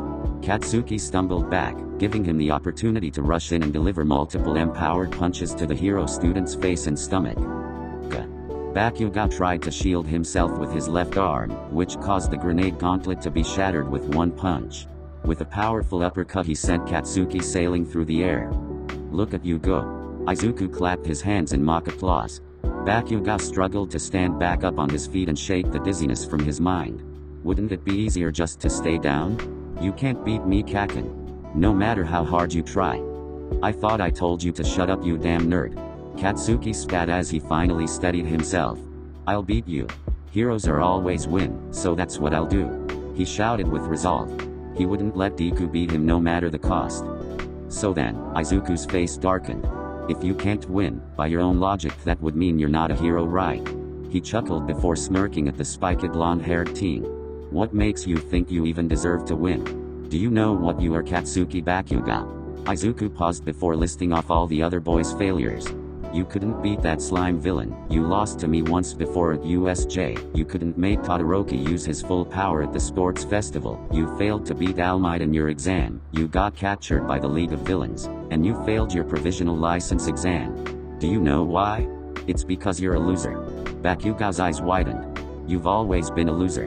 That's why you bully and belittle people to hide your own pathetic feelings of inadequacy and self-hatred. The blonde was shaking at how Izuku was describing him and naming everything that marred his once perfect record. Deku, he said through clenched teeth. Making a circle with left hand, he fired a large explosion through the small hole his hand made, condensing it into a beam, his patented armor-piercing shot. Izuku smirked and held up his gauntlet, amplifying the barrier around it to split the beam apart. Slowly he made his way towards Katsuki while simultaneously deflecting his super move. When he was close enough, he pushed forward, backhanding the student across the face. Bakuga was about to pull the pin of his only remaining grenade and blast his childhood friend point blank, but Izuku grabbed his gauntlet with his own. He then sent a pulse of red energy into the other's limb that obliterated his grenade device and broke his right arm in 3 places. Fighting through the pain of his shattered right arm, he used his left to deliver the largest explosion he could muster at Midoriya's chest. The blast created a giant pillar of heat and smoke where Izuku once stood. Bakuga was coughing uncontrollably, left arm feeling dislocated, but not broken like his right. From out of the black smoke, a golden gauntlet reached out and grabbed Katsuki by the throat and hoisted him up in the air off his feet. He gasped, but didn't have the strength nor the functionality in his arms to struggle. Izuku appeared out of the smoke with a pleased smirk on his face. His big eyes shifting from bright green to red, blue, yellow and finally his normal emerald-colored ones. This is checkmate, Kaken. The burns and cuts on his bare muscled torso were quickly healed by his time stone. It seems Katsuki's explosion was able to penetrate his epidermal barrier after all. Ha! Bakuga struggled to speak with the other's hand around his throat. How is someone like you so strong? After staring him in the eyes for a few moments, he finally answered. Because I was born weak, Izuku said honestly. I know what it's like to be weak, and that's what makes me strong. Cocking his right fist back, he channeled a small amount of One for All and punched Katsuki right in the gut, hard enough to make him spill the contents of his stomach. After throwing the defeated blonde to the ground, he forced him onto his knees facing the other way, holding him in place with a hand gripping his spiky hair. Now then, Kaken, for once in your miserable life you're going to help me, he whispered in the other's ear. Alright Yayoi Orozu. You can come out now, he called out loud. Counting to 10, nothing happened as Izuku expected. If you want Bakugo to live, you will show yourself. He tried again only to receive silence in return. Have it your way. Wait. Momo finally revealed herself from behind a pile of old rusted cars. Don't hurt him. Whether or not I do anything to him depends entirely on you, Izuku smiled at her. The thing is Yayoi Orozu, I really like you. Not just you, all of you UA students that came here to try and stop me. I admire your courage to face an opponent that completely outclasses you. I would feel so terrible killing any of you guys. That was truth. He actually didn't want to kill any of these heroes in training. Katsuki here on the other hand, well, I hate his guts. He's everything I despise, and I wouldn't lose an ounce of sleep splattering him all over this junkyard. He's bluffing, Bakugo thought while he was sweating under Izuku's murderous intent. He has to be. You can save his life, Momo. All you have to do is give me my soul stone. Izuku narrowed his eyes at her. The choice is yours. I'll even make it easy for you. He grabbed Bakugo's shoulder with his infinity gauntlet and started forcing the matter-manipulating power through his body. Katsuki screamed in pain as his body was covered in a red aura. Hurts, doesn't it, Kaken? That's the feeling of your molecule slowing, being pulled apart. You know, I've always wondered what it would look like when a person's entire molecular structure was disassembled in an instant. Shall we see? Stop. Momo shouted at him. Izuku stopped torturing his former bully and focused on her. The dark-haired girl nervously pulled out the black and purple glowing stone from her pocket. With a heavy sigh she tossed it at him. Midori caught it with his right hand and looked amused at it. Yes, my beautiful soul stone. Good job Yayoi Orozu. His eyes lit up with further amusement. I must compliment you on such a good forgery. Momo gasped at him, having figured it out so easily. But how? He cut her off with a quick laugh. Come now. I created these stones. You don't think I can't tell a real one from a fake? He crushed the copied soul stone in his hand and noticed the small sparks from the microchips planted inside. A fake stone with a tracking chip hidden inside. Very clever, but just for that I'm taking Bakugo's legs. The red glow covered Katsuki again as he prepared to do as he said. No, wait. Momo pleaded. She frantically pulled out the real stone from her other pocket. That's better. Izuku stopped. Walk over to me and place it in my hand, he ordered with a serious frown on his face and a watch eye on her person. Doing as he commanded, Yayoi Orozu slowly made her way over to him, casting a concerned look towards her captured fellow classmate who sat there on his knees panting. The shirtless villain smiled as he held his right hand out when she was in touching distance. Hesitantly Momo obeyed and placed the stone in his palm. Thank you, he whispered as he held the gem in his fingers victoriously. You got what you wanted, she glared at him. Now let Bakugo go. Of course. With a wide grin he threw Katsuki a short distance away into a pile of scrap and junk. Oh, and for the record, I was bluffing and was never going to kill him, he chuckled, making the girl's eyes widen in shock. With a satisfied look he took the soul stone and placed it in the last open slot of his gauntlet, inside the palm of the hand. Aya! Izuku screamed as the new power surged into him. The feeling was much more intense than all the other stones. Neon purple nerve-like patterns covered his body as his eyes glowed the same. Momo, who was still standing right there, was nearly blown away by the shockwave that emanated from him. When it subsided he gazed down at the soul stone and his now completed infinity gauntlet. He smiled proudly at having finally completed the greatest invention in human history. I'd love to continue playing with you all, but I've got bigger fish to fry. Farewell Momo Yayoi Orozu. Izuku created a portal directly behind him that he stepped back into. Give my regards to your friends, he waved at her before closing it, leaving her alone, but not for long. Where did he go? Kirishima appeared carrying a barely conscious Tsuyu. Following him Yurarika appeared looking completely unharmed while Ida was next to her covered in dirt. Todoroki, having recovered, also appeared walking over to Yayoi Orozu as she collapsed to her knees. Are you alright? He asked. Did he hurt you? I'm fine. Her voice sounded shaky and far from fine. Bakugo is badly injured. He needs medical attention. Swallowing her nerves, Momo pointed to where Katsuki lay in a heap. This is my fault. Yurarika looked around at her injured and scared friends, feeling responsible for all this chaos. If she hadn't come here, they wouldn't have followed her and none of this would have happened. That's what she thought, and now she would have to deal with the consequences. Chapter 21, The Soul? In the middle of a crowded street, a woman was surrounded by a large group of journalists and camera operators. These people had finally tracked down the mother of the infamous apotheosis that recently took on All Might and exposed his secret to the world, and now the public wanted to know more about him. When did you realize your son was a villain? One of the reporters asked. Or did you always know? Please leave me be, Imco pleaded as she tried to walk past the crowd of reporters and photographers blocking her path on the sidewalk. Was it the way you raised Izuku that turned him to a life of villainy? Another reporter asked accusingly. That's not. Please let me pass. Imco just wanted to go home. Do you know why your son has turned out a villain? A more aggressive one asked while shoving a microphone in the poor woman's face. Unknown to any of them, on the outside of the crowd stood someone a head shorter than most of the adults, wearing a brown trench coat, hat and scarf to hide his face. The figure watched these media vultures harass the lady with his hands in his pockets. His fingers twitched underneath the fabric, and suddenly all the cameras, microphones and devices the reporters were using shut down. What the? The reporters and journalists didn't understand what just happened. Imco took advantage of the situation and slipped past the horde while they were distracted. She silently thanked whatever god was watching over her. The figure in the trench coat nodded his head in satisfaction and strolled away. He had an important reunion to get to after all. Hospital. I lost. Bakugo laid in his hospital bed, staring at the ceiling vacantly. He barely heard the doctor say that he was being released today and that his parents were on the way to pick him up. I lost to Deku. He just kept thinking of that battle over and over again. I was utterly crushed by that nerd. Katsuki glared hard at the space above him.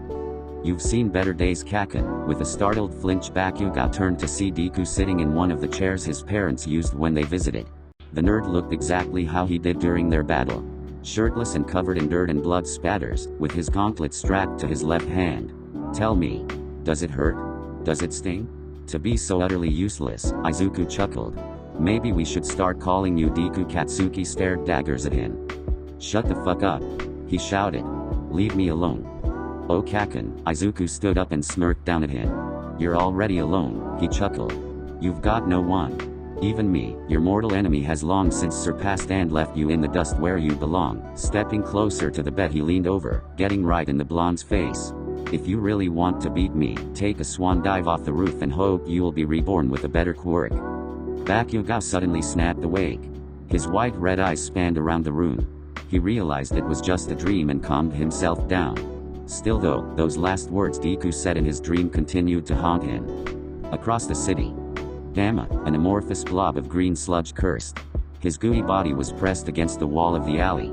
A mysterious red aura covered his form that prevented him from moving or escaping. He didn't know what happened. The sludge was merely moving to a new hideout after recently escaping prison, and this mysterious figure in a brown coat appeared out of nowhere and attacked him. Imagine my surprise to find you escaped from prison, Mr. Sludge, the figure chuckled. Surprise and delight, he slowly approached the slime pinned to the wall. Who the hell are you?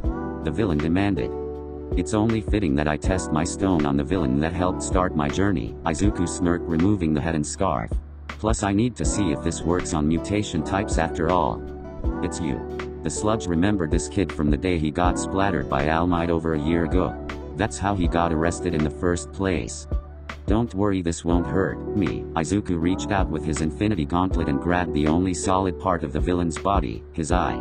The slime man screamed in pain as a purple glow engulfed his vision. Meanwhile at UA, Toshinori stared out the window of the teacher's lounge. From his spot he had a good view of the crowd of protesters outside the front gates of the school. Ever since the battle against Midoriya a week ago, where his true form was revealed to the public, people had begun to talk. They were wondering why their greatest hero lied about his power. Quirkless people were wanting to know why they were never given a chance to compete in the field of heroes if the number one hero was also quirkless. The protesters outside consisted of the quirkless, as well as those with almost insignificant, weak and impractical quirks. All of them holding signs that said things like "just like us," "Limite," "no false gods," "quirkless isn't weakness," and "symbol of lies." "There's more of them since yesterday," a voice said next to him. Toshinori didn't need to turn around to know that it was Aizawa who entered the room. "After everything we do for the people, they turn on you this fast. It sometimes makes you wonder why we even do it," he commented. "You have to see it from their perspective," the skinny man sighed.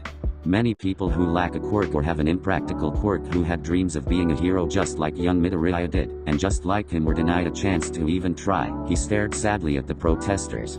"I used to think it was for their own protection, but now I'm starting to think that it really is prejudice that keeps them from competing in our arena. I can't argue since I'm biased myself." Aizawa knew all too well how that felt.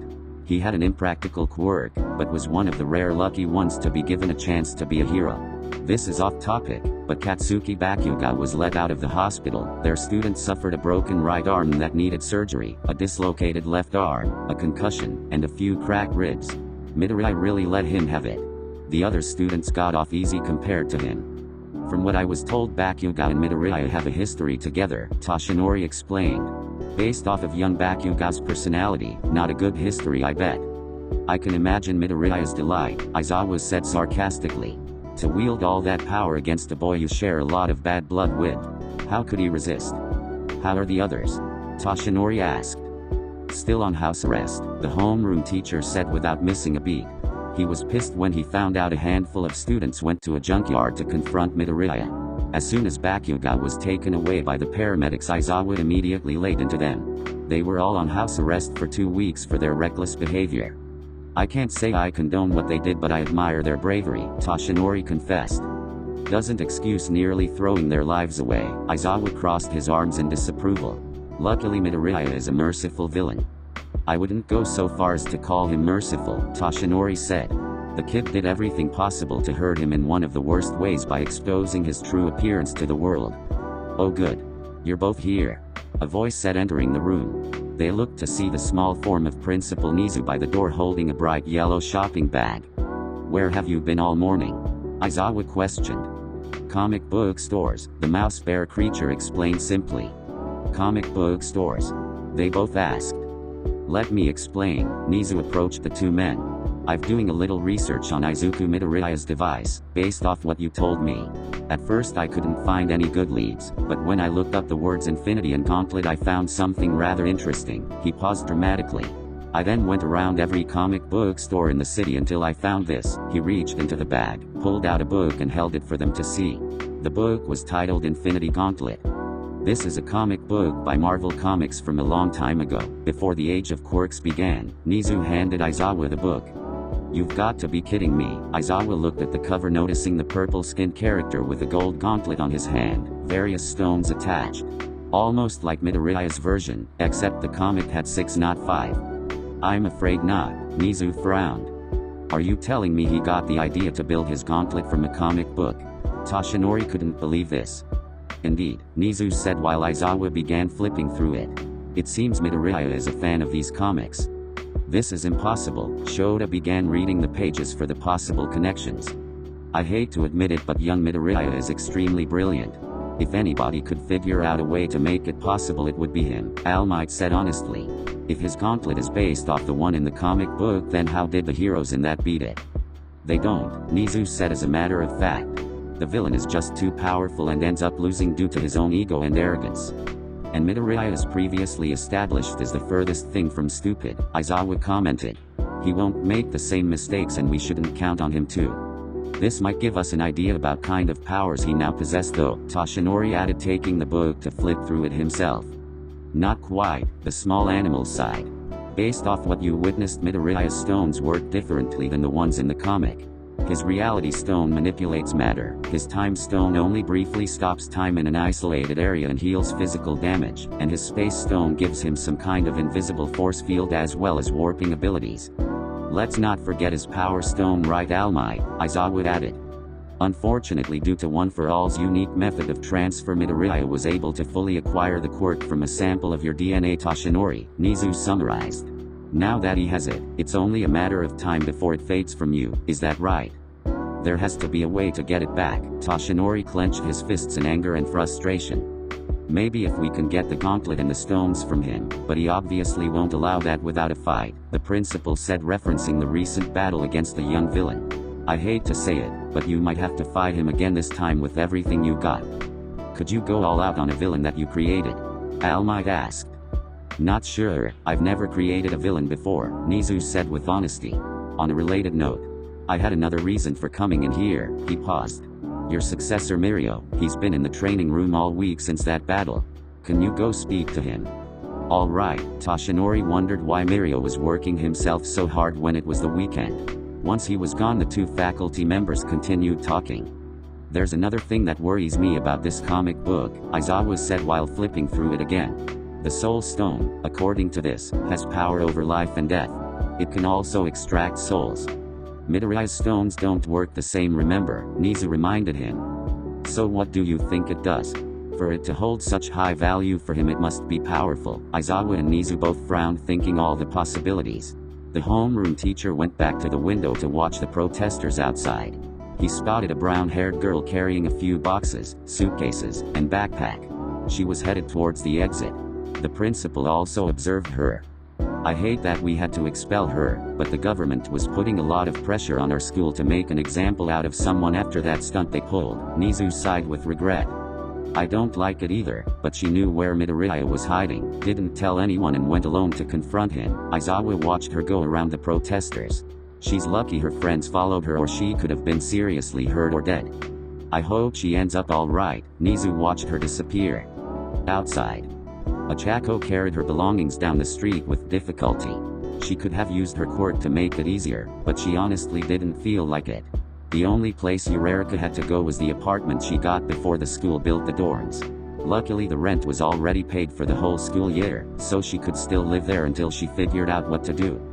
Expelled, that word still left her none. Though Eureka couldn't deny that she deserved it for endangering her friends. They tried to defend her, but the faculty wouldn't have it. Even May attempted to speak up, telling them that it was her idea to go find Midoriya, as she knew about the junkyard. For that she was kicked out of the development studio and given house arrest for 3 weeks. Principal Nizu apologized and said he had no choice. The government was cracking down on hero schools, especially UA, not just for safety, but also on students recklessly endangering themselves before they even graduated. The academy had no choice but to expel one of them, and since Eureka was the one to leave school grounds to find and confront a villain, she was it. Her provisional license and hero costume were of course confiscated, along with her staff. She was then given till the weekend to find other living arrangements, pack her belongings and leave the dorms. Ida was probably the most upset. He kept going on about how he should have tried harder to convince them to leave rather than stay and fight. Tsuyu was a crying mess. Kirishima said how unmanly it was that she was expelled. Momo felt guilty as it was his plan and strategy that failed to defeat Midoriya. Todoroki hadn't said anything, but kept glancing at her regretfully. No one had seen Bakugo yet as he was still in the hospital. After saying goodbye, Eureka packed the rest of her things and left the school grounds. Making her way down the street, Achako's mind kept going over what to do next. She could apply for other hero schools in the country, but with her record of expulsion it may prove difficult. She hadn't even told her parents yet that she was kicked out of UA. Oh great, she sighed as she felt drops of water hit her head. It had started to rain, worsening her already sour mood. Just when she thought that it couldn't get worse, she tripped and dropped all her cases on the sidewalk. She knelt down to pick them up and attempt to fight back tears of frustration. Do you need a hand? A voice asked. Eureka didn't look up but saw a pair of black boots standing in front of her. No thank you. Before she could say anything further, her boxes were levitated in the air and the rain was parted around them. Then perhaps you need a friend. A gold gauntlet-covered hand with a purple stone inside the palm entered her vision. Achako looked up in surprise to see Izuku standing there with his hand held out.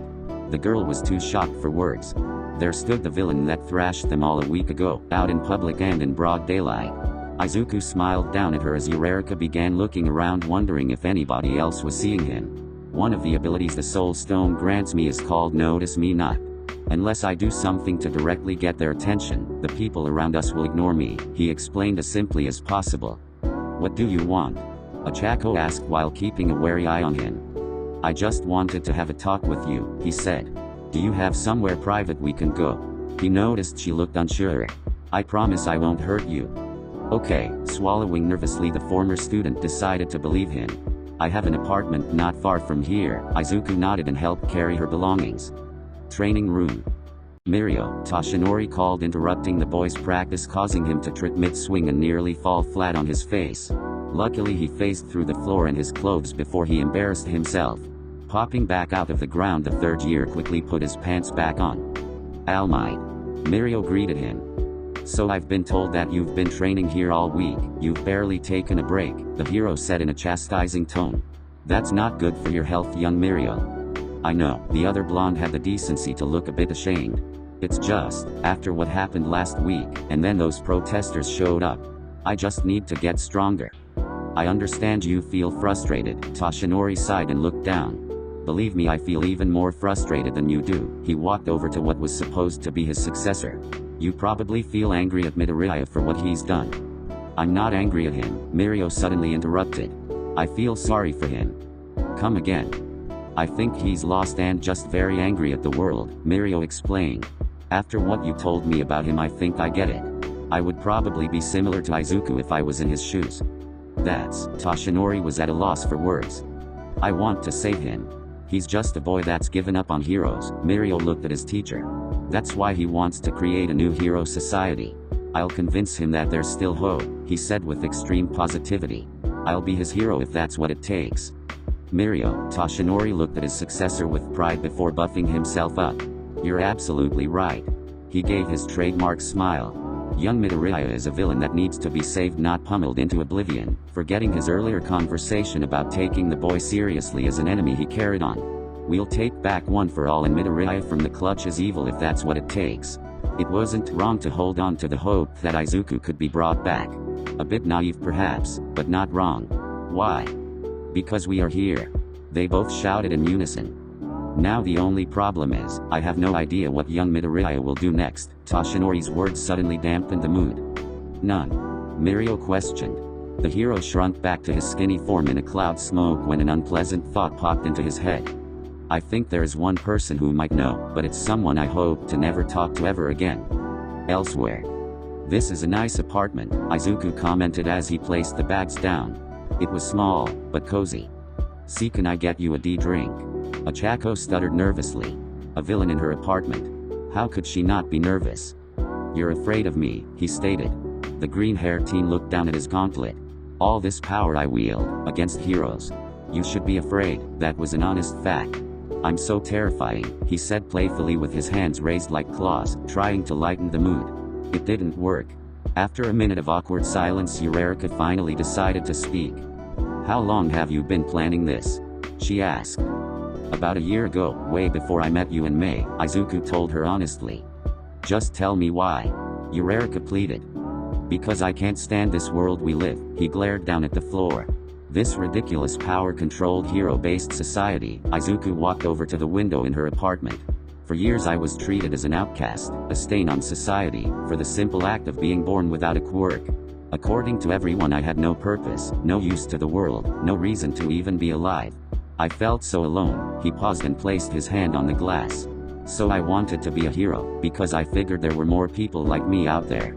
I thought that maybe if they could see a quirkless person become a hero, that would give them hope that the world isn't so terrible.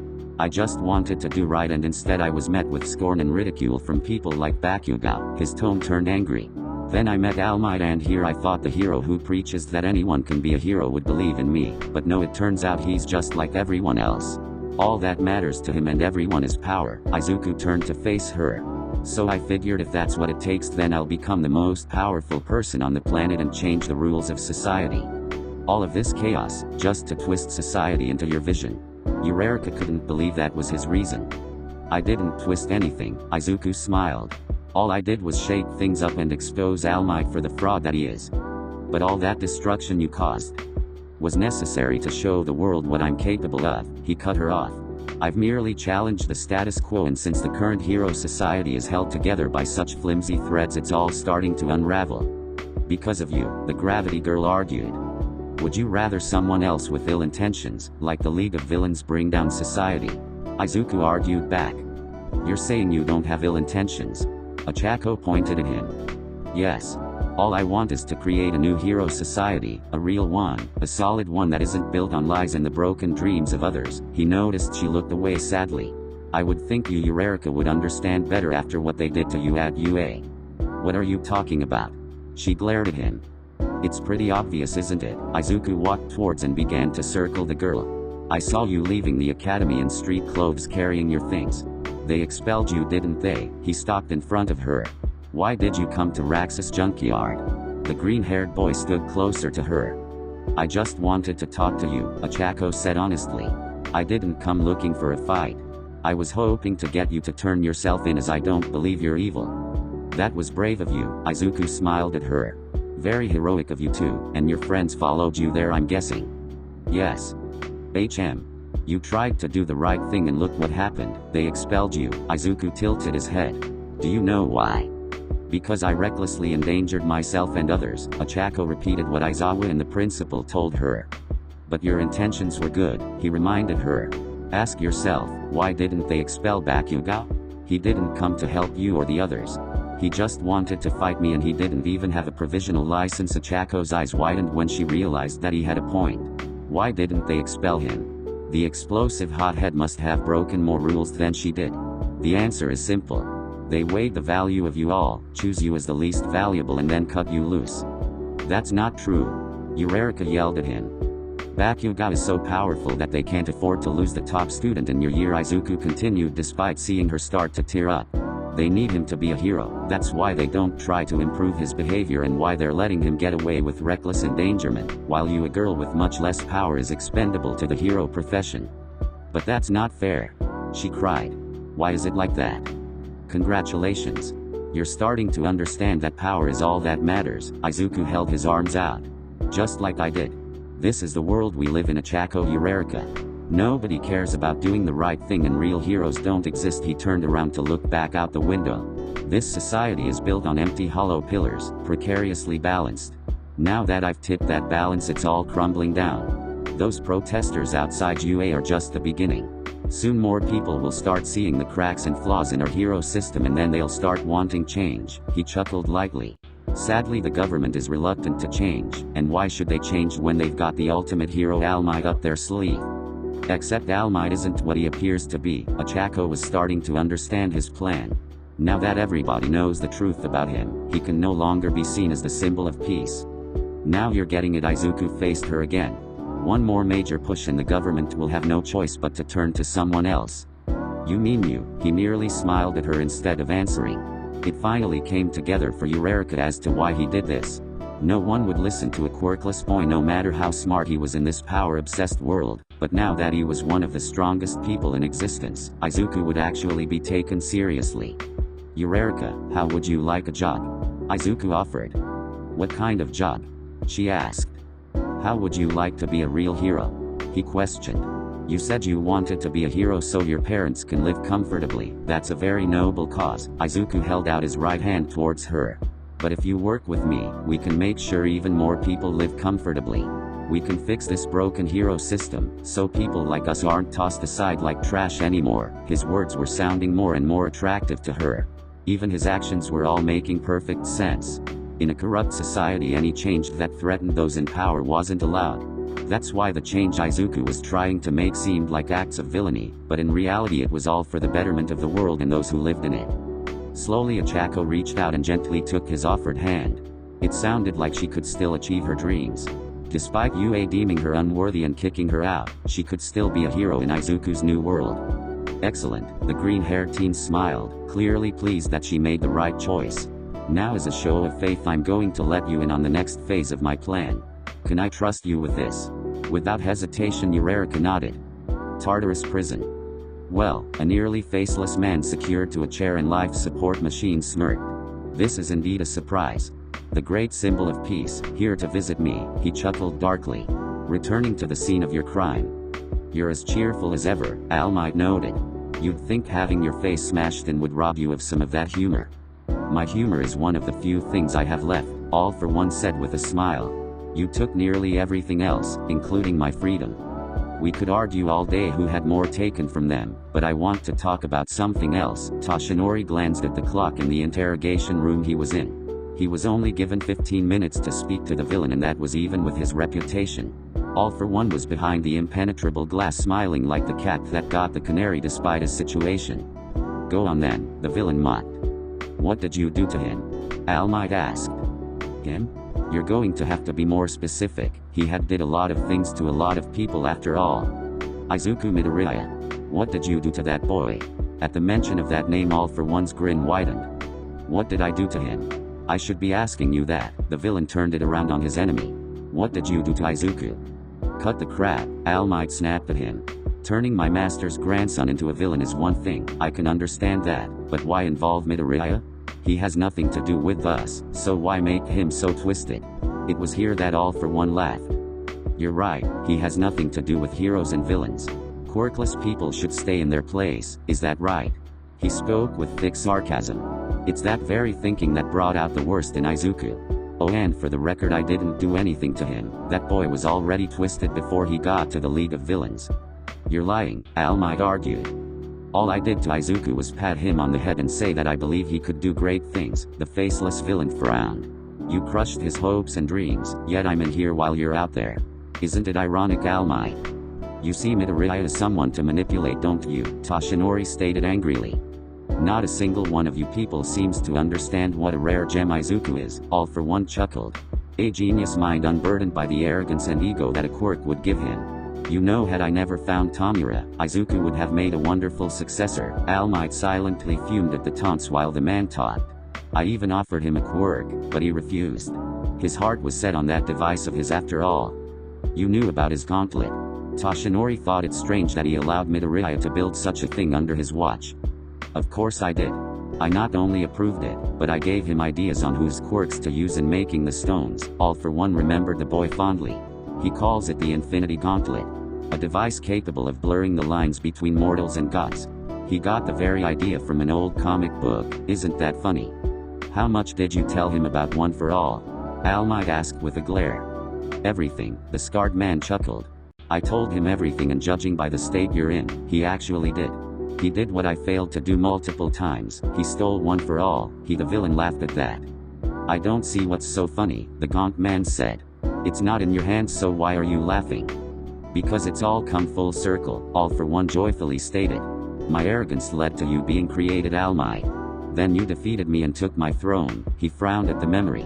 "But now it's your turn. Your ego led you to create Izuku, and now all that's left for you to do is fade away while our young prince takes his new throne." "Shut up. I didn't come here to argue about who's to blame for what." All Might spat at him. "Let me guess, you want to know what he'll do next?" All for One correctly deduced the reason for his enemy being here. "How should I know?"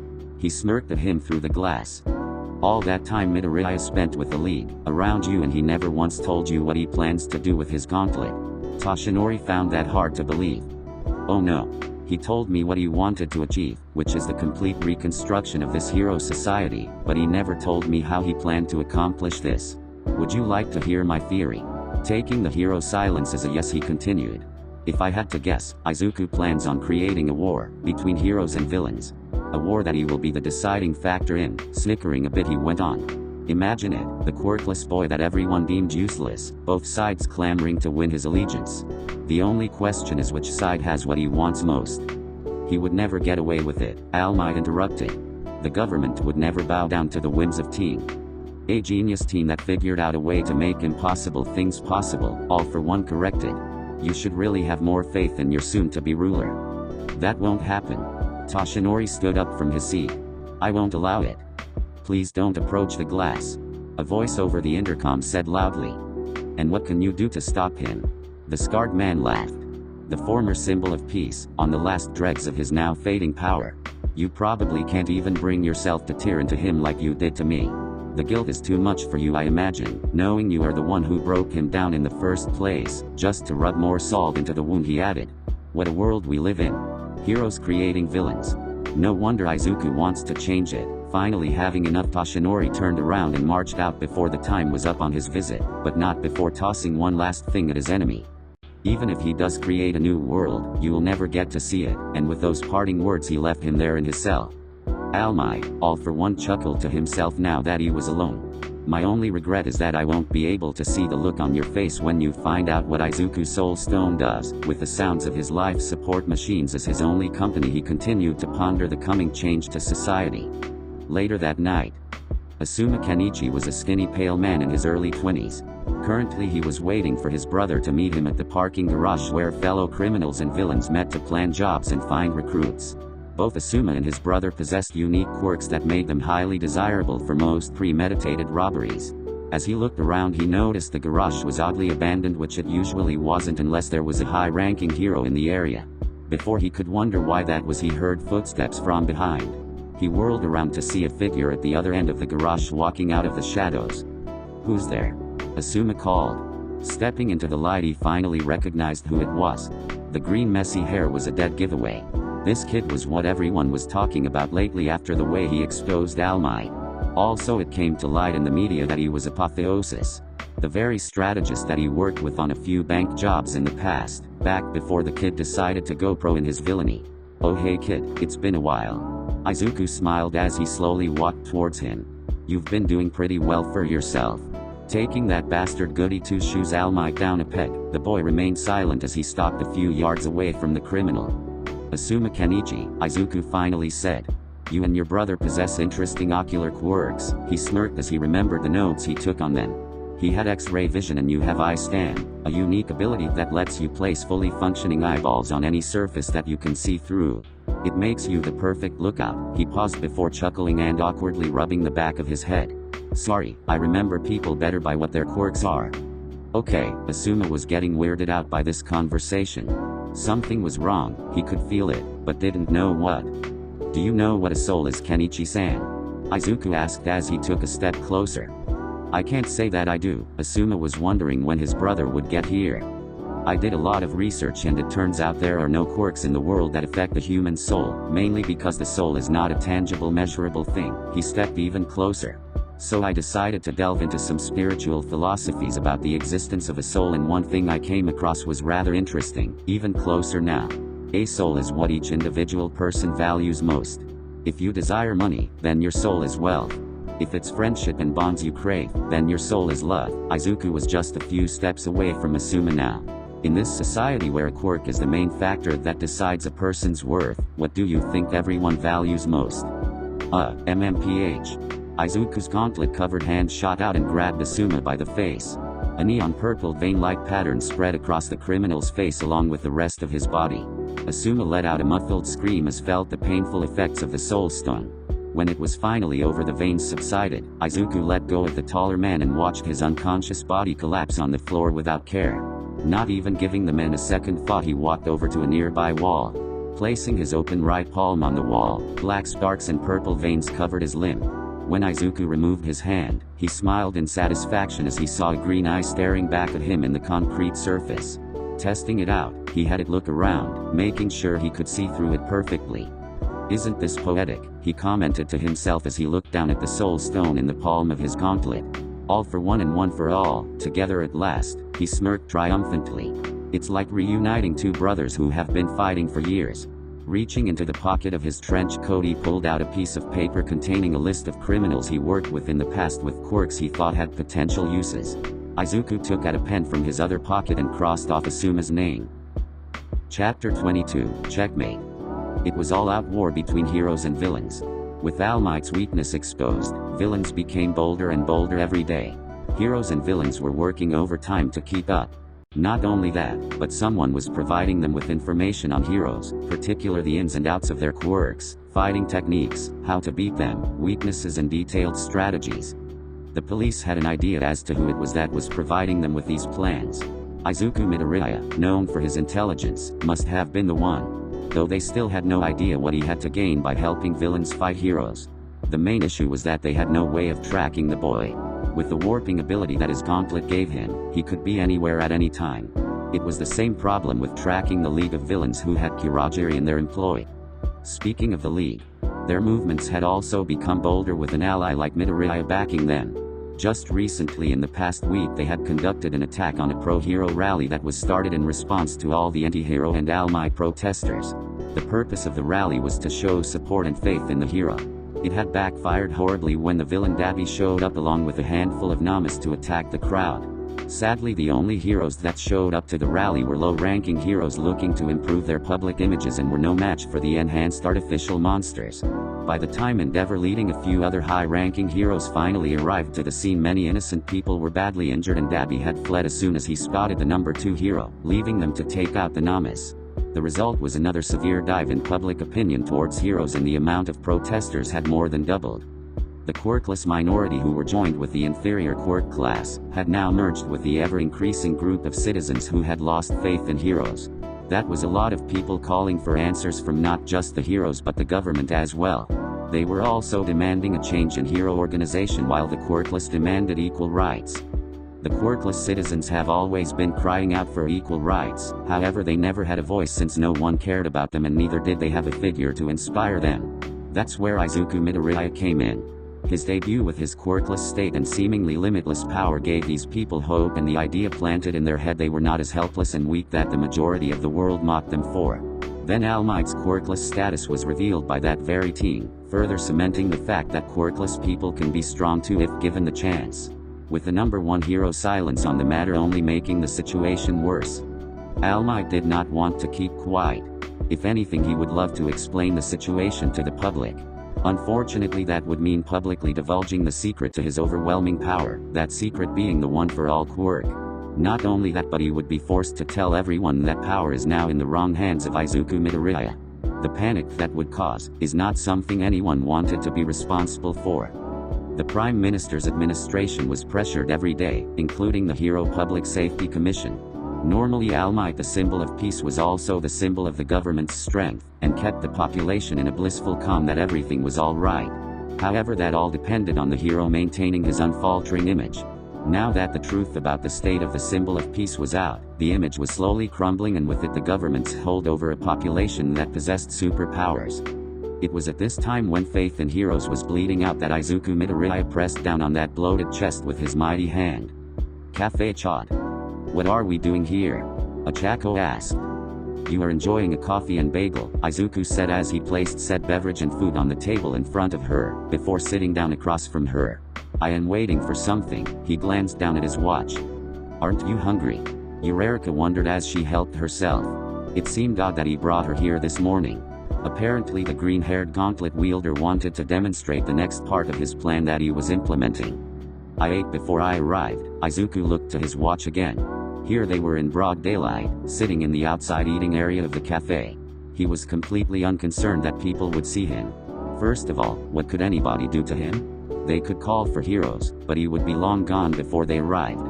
Second, that notice me not quirk the soul stone gave him rendered him inconspicuously unnoticeable to the average bystander. Out of the corners of their eyes it would seem like a young brown-haired teenage girl was sitting alone. What are you waiting for? Ochako asked as she took a sip of her coffee. It's been a while since she had agreed with his plan to reform the Hero Society. They had spent that whole night talking about the next part of his plan and what he would do when he took control. Over the next few months they met up to discuss what would happen. Izuku refrained from keeping her out of the loop. That included telling her about his contact with the League of Villains and various other villains. You'll see, Izuku sat back and relaxed as the next part of his plan was about to begin. Ochako had surprisingly kept in contact with her friends at UA, and interestingly enough Izuku never pressured her for information on the school. Further proof that he wasn't using her. He did ask about Shoto and Tenai once. Shoto was spending a lot of time visiting his mother at the hospital she was committed to. It seems his battle with Midoriya had lit a fire within him, in more ways than one. Unlike before where he silently opposed his father, he now did it quite vocally and sometimes physically. Midoriya convinced him that he was superior to Endeavor in every way, and that his destiny was not to surpass All Might or his father, but to be a great hero unlike either of them. Endeavor couldn't do anything to his rebellious son without causing a media scandal. He was able to sweep the incidents like his wife and missing firstborn son under the rug, but Shoto was quite a popular student at UA, having made a striking debut at the sports festival. Plus the icy hot boy lived at the dorms now, so at the moment he couldn't touch him. Tenai kept himself busy with training and his work-study program. He was working with the same agency his brother once worked in. The grief over having a friend expelled from the school was being used to try and better himself so that such a thing wouldn't happen again to anyone else. It seemed he was following Izuku's advice after all. Yurarika's other friends Tsuyu, Momo, and Kirishima would sometimes visit her apartment to see how she was holding up and to talk about what was happening.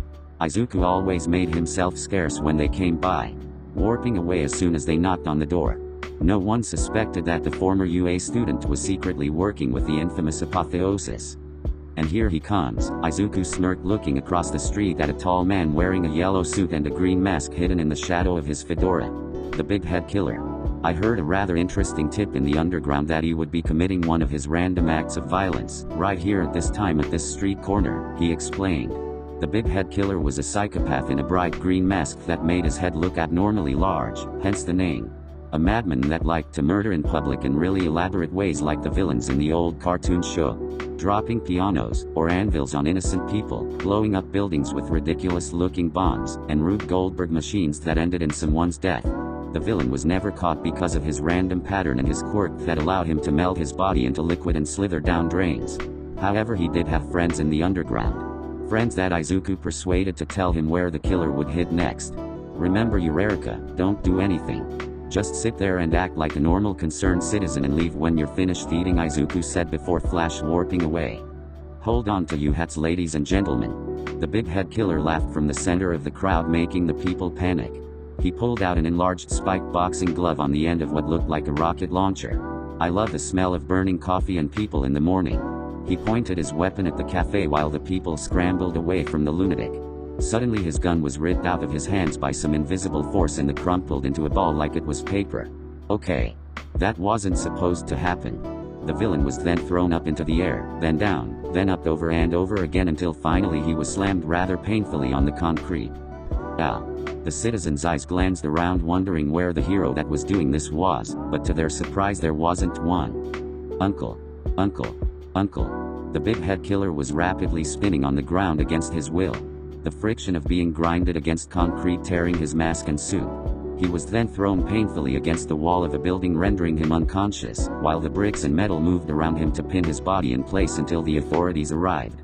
The people were in awe over what transpired, some even recorded it on their phones. They unfortunately didn't know who to thank for stopping the maniac. To them it seemed like it must have done by an unknown citizen. So that's how it starts. Achako mumbled to herself as she watched. She of course was the only one who knew what happened. Izuku used his powers to stop the villain anonymously. This was all part of his plan. Step 1 was give the villains of society an edge. Izuku did this by selling his knowledge of the hero's quirks and abilities to various criminal groups and circles in the underground. With this information the villains were now posing more of a threat. That was the part of the plan she didn't like, but also understood that it was necessary. Now the next step had begun. Giving the people the idea that they didn't need heroes and could defend themselves. 1 week later. The government, in response to the uprising of villain activity and vigilante behavior, has started funding the Geonosis Titan robots. Aizawa read aloud the article given to him by the principal. So they are going ahead with those anti-villain robots. Midnight said. Geonosis is trying to make up for the interning a villain and accidentally giving him resources to complete his weapon, Nizu explained. So we should start expecting a bunch of walking bucketheads roaming the streets on patrol. Snipe commented. Yes, but you have to admit it's a smart move, and with these robot reinforcements it should help restore faith in heroes and help the government to regain control. Nizu applauded Geonosis and the government for this strategic move. I thought this meeting was to discuss what's to be done about the growing protesters outside the school, Aizawa complained. The students are having trouble leaving the grounds and I'm starting to get fed up. Well, we sent Cementus out there to peacefully ask them to disperse, Nizu said, hoping his colleague could placate them. Outside. Please disperse. We understand that you have a right to protest, but you are obstructing the students from entering and exiting the academy, Cementus said, standing between the protesters and the school's main entrance. While many shouted and argued, in the back of the crowd a figure dressed in a baggy hooded coat with his hands in his pockets watched with amusement. They sent Cementus out. He smirked as he removed his left hand from the pocket, revealing the golden gauntlet that he was hiding. You're making this too easy, UA. The red reality stone glowed brightly, unnoticed by anyone. As the protesters continued to yell at the teacher, suddenly pillars of concrete shot out of the ground between them. The people panicked and scattered at the display of force coming from the UA staff. Everyone was surprised by the threat of violence and the media would be sure to eat it up. Cementus was shocked. He didn't know what just happened, but he definitely did not activate his quirk. He would never use it towards innocent civilians, protesters or not. Izuku just smirked before walking away nonchalantly. His imitation of the teacher's quirk would only incite more outrage, not just at UA, but heroes in general. Which is just what he wanted. He pushed all the right buttons and now was the time to reap the rewards. Prime Minister's office. Akira Toriyama, the current Prime Minister of Japan, was heading back to his office. He had just finished the meeting with his defense committee and a representative of Geonosis Tech. The Titan robots were reviewed, approved and orders were given to begin mass production of them. Within a week the country would have its first legion of mechanical law enforcers. Hopefully that will help decrease the rising villain attacks. It wasn't just villain attacks that were on the rise. Due to several instances where random unknown civilians were starting to fight back against villains when the heroes were not around to save them, and in some cases while heroes were around. Just when things couldn't get worse, now the population was beginning to think that the laws on quirk usage didn't apply to them anymore and were starting to act on it. If this continued, if faith and assurance in heroes wasn't restored, then the government could have a revolution on their hands. When he walked into his main office he noticed the lights were turned off, which was odd. Akira also noticed that his aides were not around. Ignoring the bad feeling in his gut he walked inside. "Good evening Prime Minister Toriyama," a voice said in the darkness as the door locked behind him. The lights quickly switched on, revealing someone sitting in his chair. As it spun around he finally got a good look at who it was. Izuku Midoriya, the current most wanted person in the country. "Don't bother calling for help," the boy said as fear surged through the minister. "Or I'll bring this entire building down before you can even finish your sentence." "What do you want?" Toriyama sweated as he stayed rooted to the middle of his office. "I'd like you to join me for a little meeting." He opened portal right next to the minister. "I promise no harm will come to you. I just want you to hear me out." "Where are you taking me?" the Prime Minister questioned while staring at the open portal nervously. "It would be better for you not to know." Izuku gestured towards the warp gate. "After you." The minister swallowed his anxiety. The teen knew that he would go along. Toriyama was known for buckling under pressure. The only reason he kept office was because how compliant the citizens once were. Everyone cared more about heroes than they did politics anymore.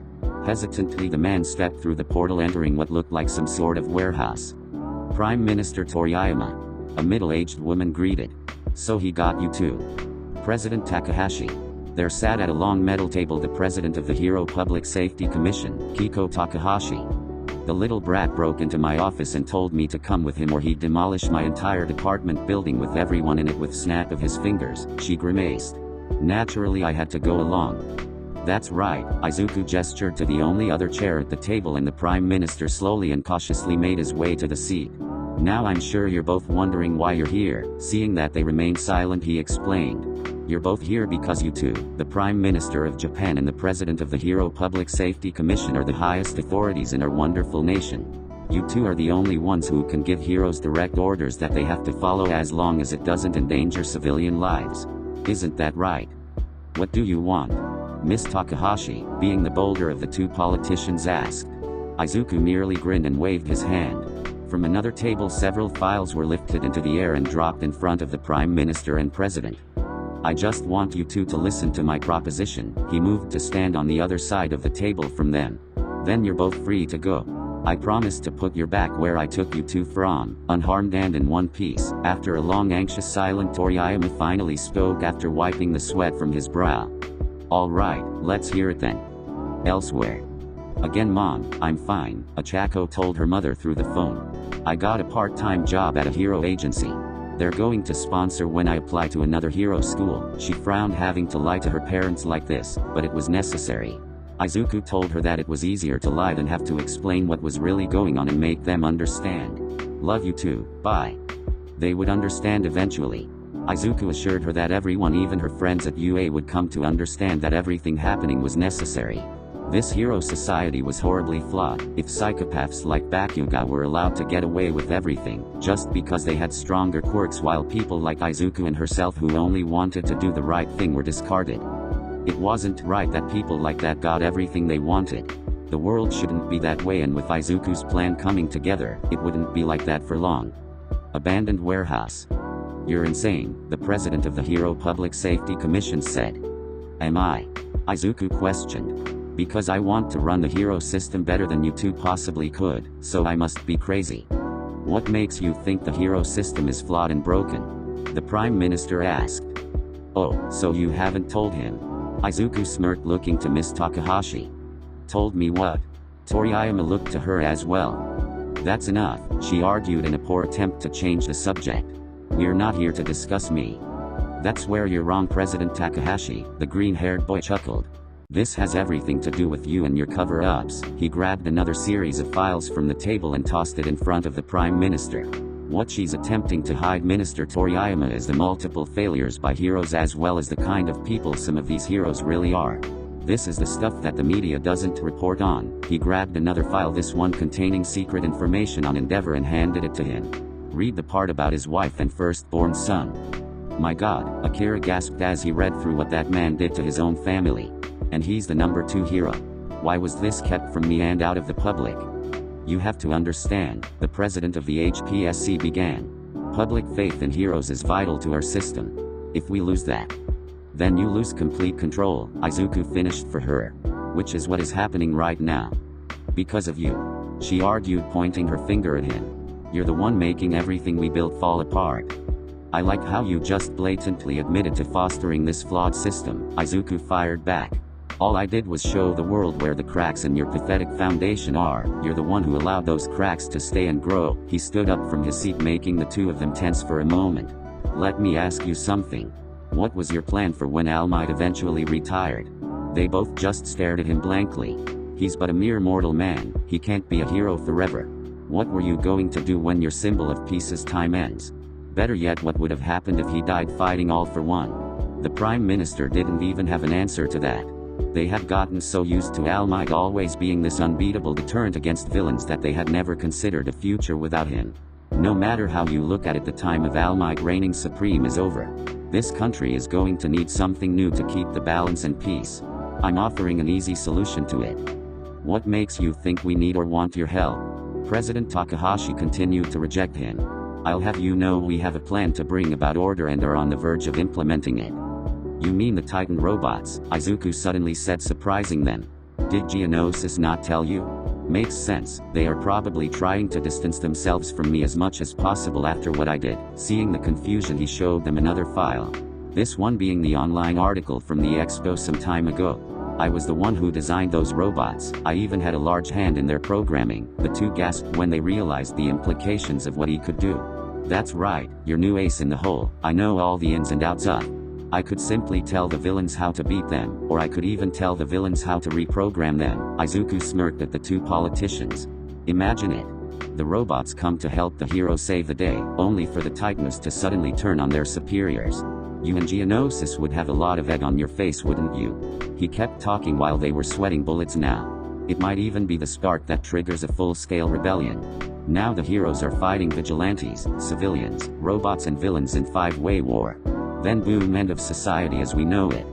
And it would be your doing, Miss Takahashi said accusingly.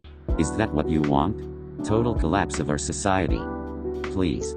I keep telling you I want to fix society, not destroy it, Izuku explained. Yes, I shook the walls a bit, but that was just to prove my point about how flawed it really is, and it worked. People are starting to see heroes in a different light. They're no longer these infallible gods that enforce laws and peace. We need to do something about it soon. By giving you what you want. Takahashi spat. Listen here, President Takahashi, Izuku leaned towards her over the table.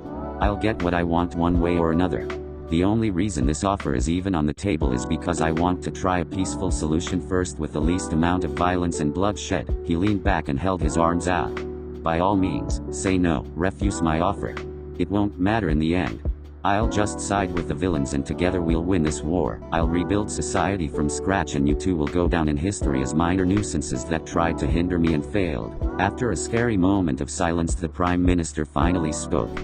What would you do? He asked. If we give you what you're asking for, what would you do next? Prime Minister. Takahashi exclaimed. You're not seriously considering giving in to this monster? That's enough. We agreed to hear him out, didn't we? The Prime Minister reminded her. Indeed you did, Izuku spoke. Now then, let me share with you my vision. 1 week later, Todoroki household. I'm leaving now, Fuyumi. Endeavor's loud voice boomed. "Where are you going?" the only girl of the siblings asked. "The Prime Minister and the Public Safety Commission asked me to attend an announcement," the hero grumbled. "Some big new change in hero policy, at least they thought of him and not All Might. That's one small victory over that man. Where's Shoto?" "He left." Fuyumi glanced away from her father. Endeavor frowned disapprovingly. His masterpiece was acting even worse lately. It was one thing to silently hate him, at least the boy was improving his abilities, but now Shoto was actively defying. He even went so far as to threaten his own father. A few weeks ago he told his son to go back to training and to cut back on visiting his mother in the hospital. Shoto's response was a promise to give his father a scar that matched his own, if he ever tried to keep his mother away from him again. The boy even refused training. "Why do I need training from someone so pathetic that he settled for second place and pushed his ambitions onto others?" Those were Shoto's exact words on the matter. Then he strolled away from his father without a second glance. Endeavor had never wanted to strike his son more than ever after that sentence left his mouth. That unruly boy should count himself lucky that he lives at UA, Endeavor quietly fumed as he headed outside where his escort was waiting. Getting into the long black car he headed to the Senate building where the announcement from the Prime Minister is to take place in 2 hours.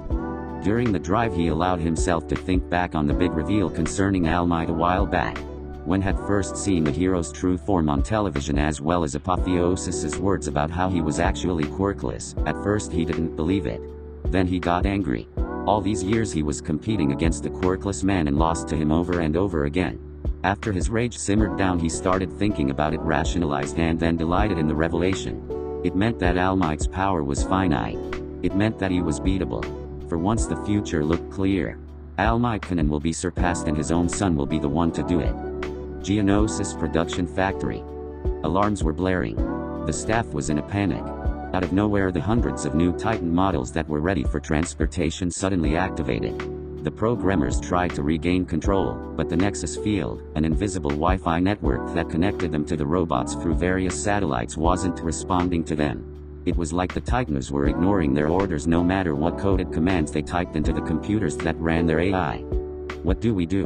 one of them shouted from the control room.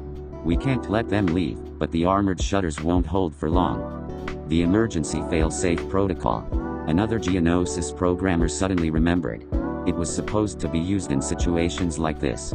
An unstoppable command protocol that would shut down all robots in case of a hack.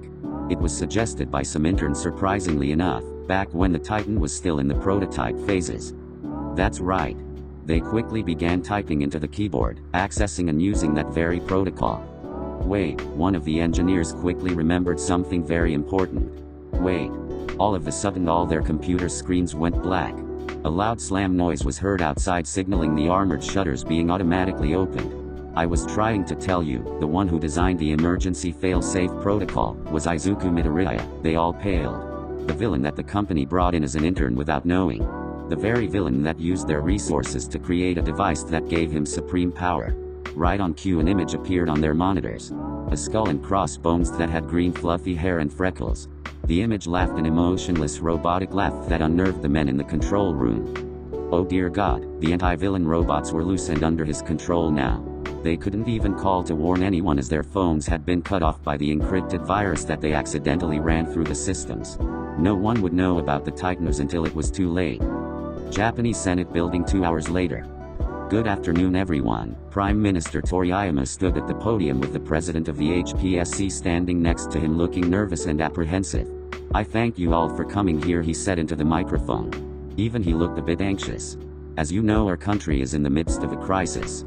Villains are running wild, civilians are losing faith in heroes, and vigilante activity is on the rise." He didn't have to look at the crowd to see the look of silent agreement on their faces.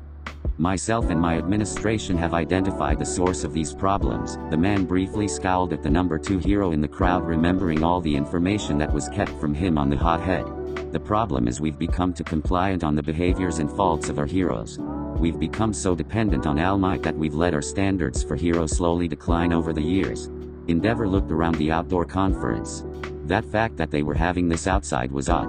They usually have these inside the Senate building, not outside in front of it. Another thing he noticed was that he was the only hero invited to this announcement. He stood off to the side of the large crowd of officials, reporters and journalists. "That ends today.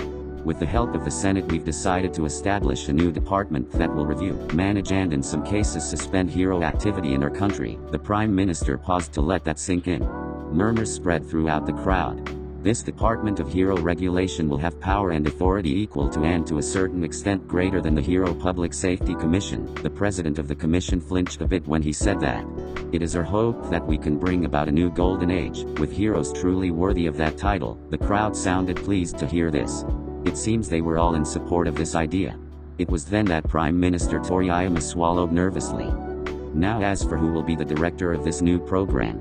It is someone that may come as a bit of shock to you, but I assure everyone that he is fully qualified and ready to take this position." Endeavor allowed himself a small smirk, believing that they were referring to him. Why else would they invite him to this time-wasting announcement? "May I present to you all." The Prime Minister waited for them all to become completely silent. The first director of the new Hero Regulation Department. Endeavor stood up. "Izuku Midoriya." A portal suddenly opened behind the man and out walked the green-haired teen dressed in an immaculate gray suit, tied to match his hair, and a specifically tailored left sleeve that revealed his infinity gauntlet for everyone to see. The publicly known villain walked up to the podium while the Prime Minister stepped aside. "Thank you for that introduction, Prime Minister Toriyama." Izuku smiled as he lowered the podium a few inches with his powers. The crowd erupted into roars and shouts. They knew who Midoriya was after. Everyone knew Midoriya. After all, he was the one to expose All Might's weakness to the world. The infamous villain with the golden gauntlet, as they called him. Also known as Apotheosis by the police and heroes. "That's enough." The Prime Minister grabbed one of the mics from the podium. "Everyone calm down and let me explain." The crowd slowly regained control of their volume and calmed themselves. "Now I know this is shocking, but Midoriya here has proven himself and his intentions to me. He truly wishes to dedicate himself to improving the hero system," he argued to the public. "For those reasons, along with his immense intellect and great power, I've granted him a full pardon for his crimes along with political immunity. And I thank you for giving me amnesty." Izuku smirked again. "I promise you won't regret this." He was cut off from speaking any further when a ball of fire was hurled at him. Luckily he reacted in time and opened a portal to send it somewhere else. "How rude. What the kind of farce is this?" Endeavor yelled as he stomped through the crowd. "We had no choice," Toriyama defended. "This was the best option to end the chaos. By letting a villain run your new department." Endeavor argued back. "Does the Senate know you did this?" "It doesn't matter if they know or not." The Prime Minister glared at the hero. "While I needed their approval to create this department, I can hire whoever I want to run it. You know attacking your new manager is grounds for disciplinary actions," Izuku said with condescension. "If you don't back down, then I will have to exercise my full authority." "You're a villain, the worst kind." Endeavor spat. "You don't have any authority." The boy just smirked wider. The entire crowd quickly started backing away, leaving a large open space between the hero and the stage.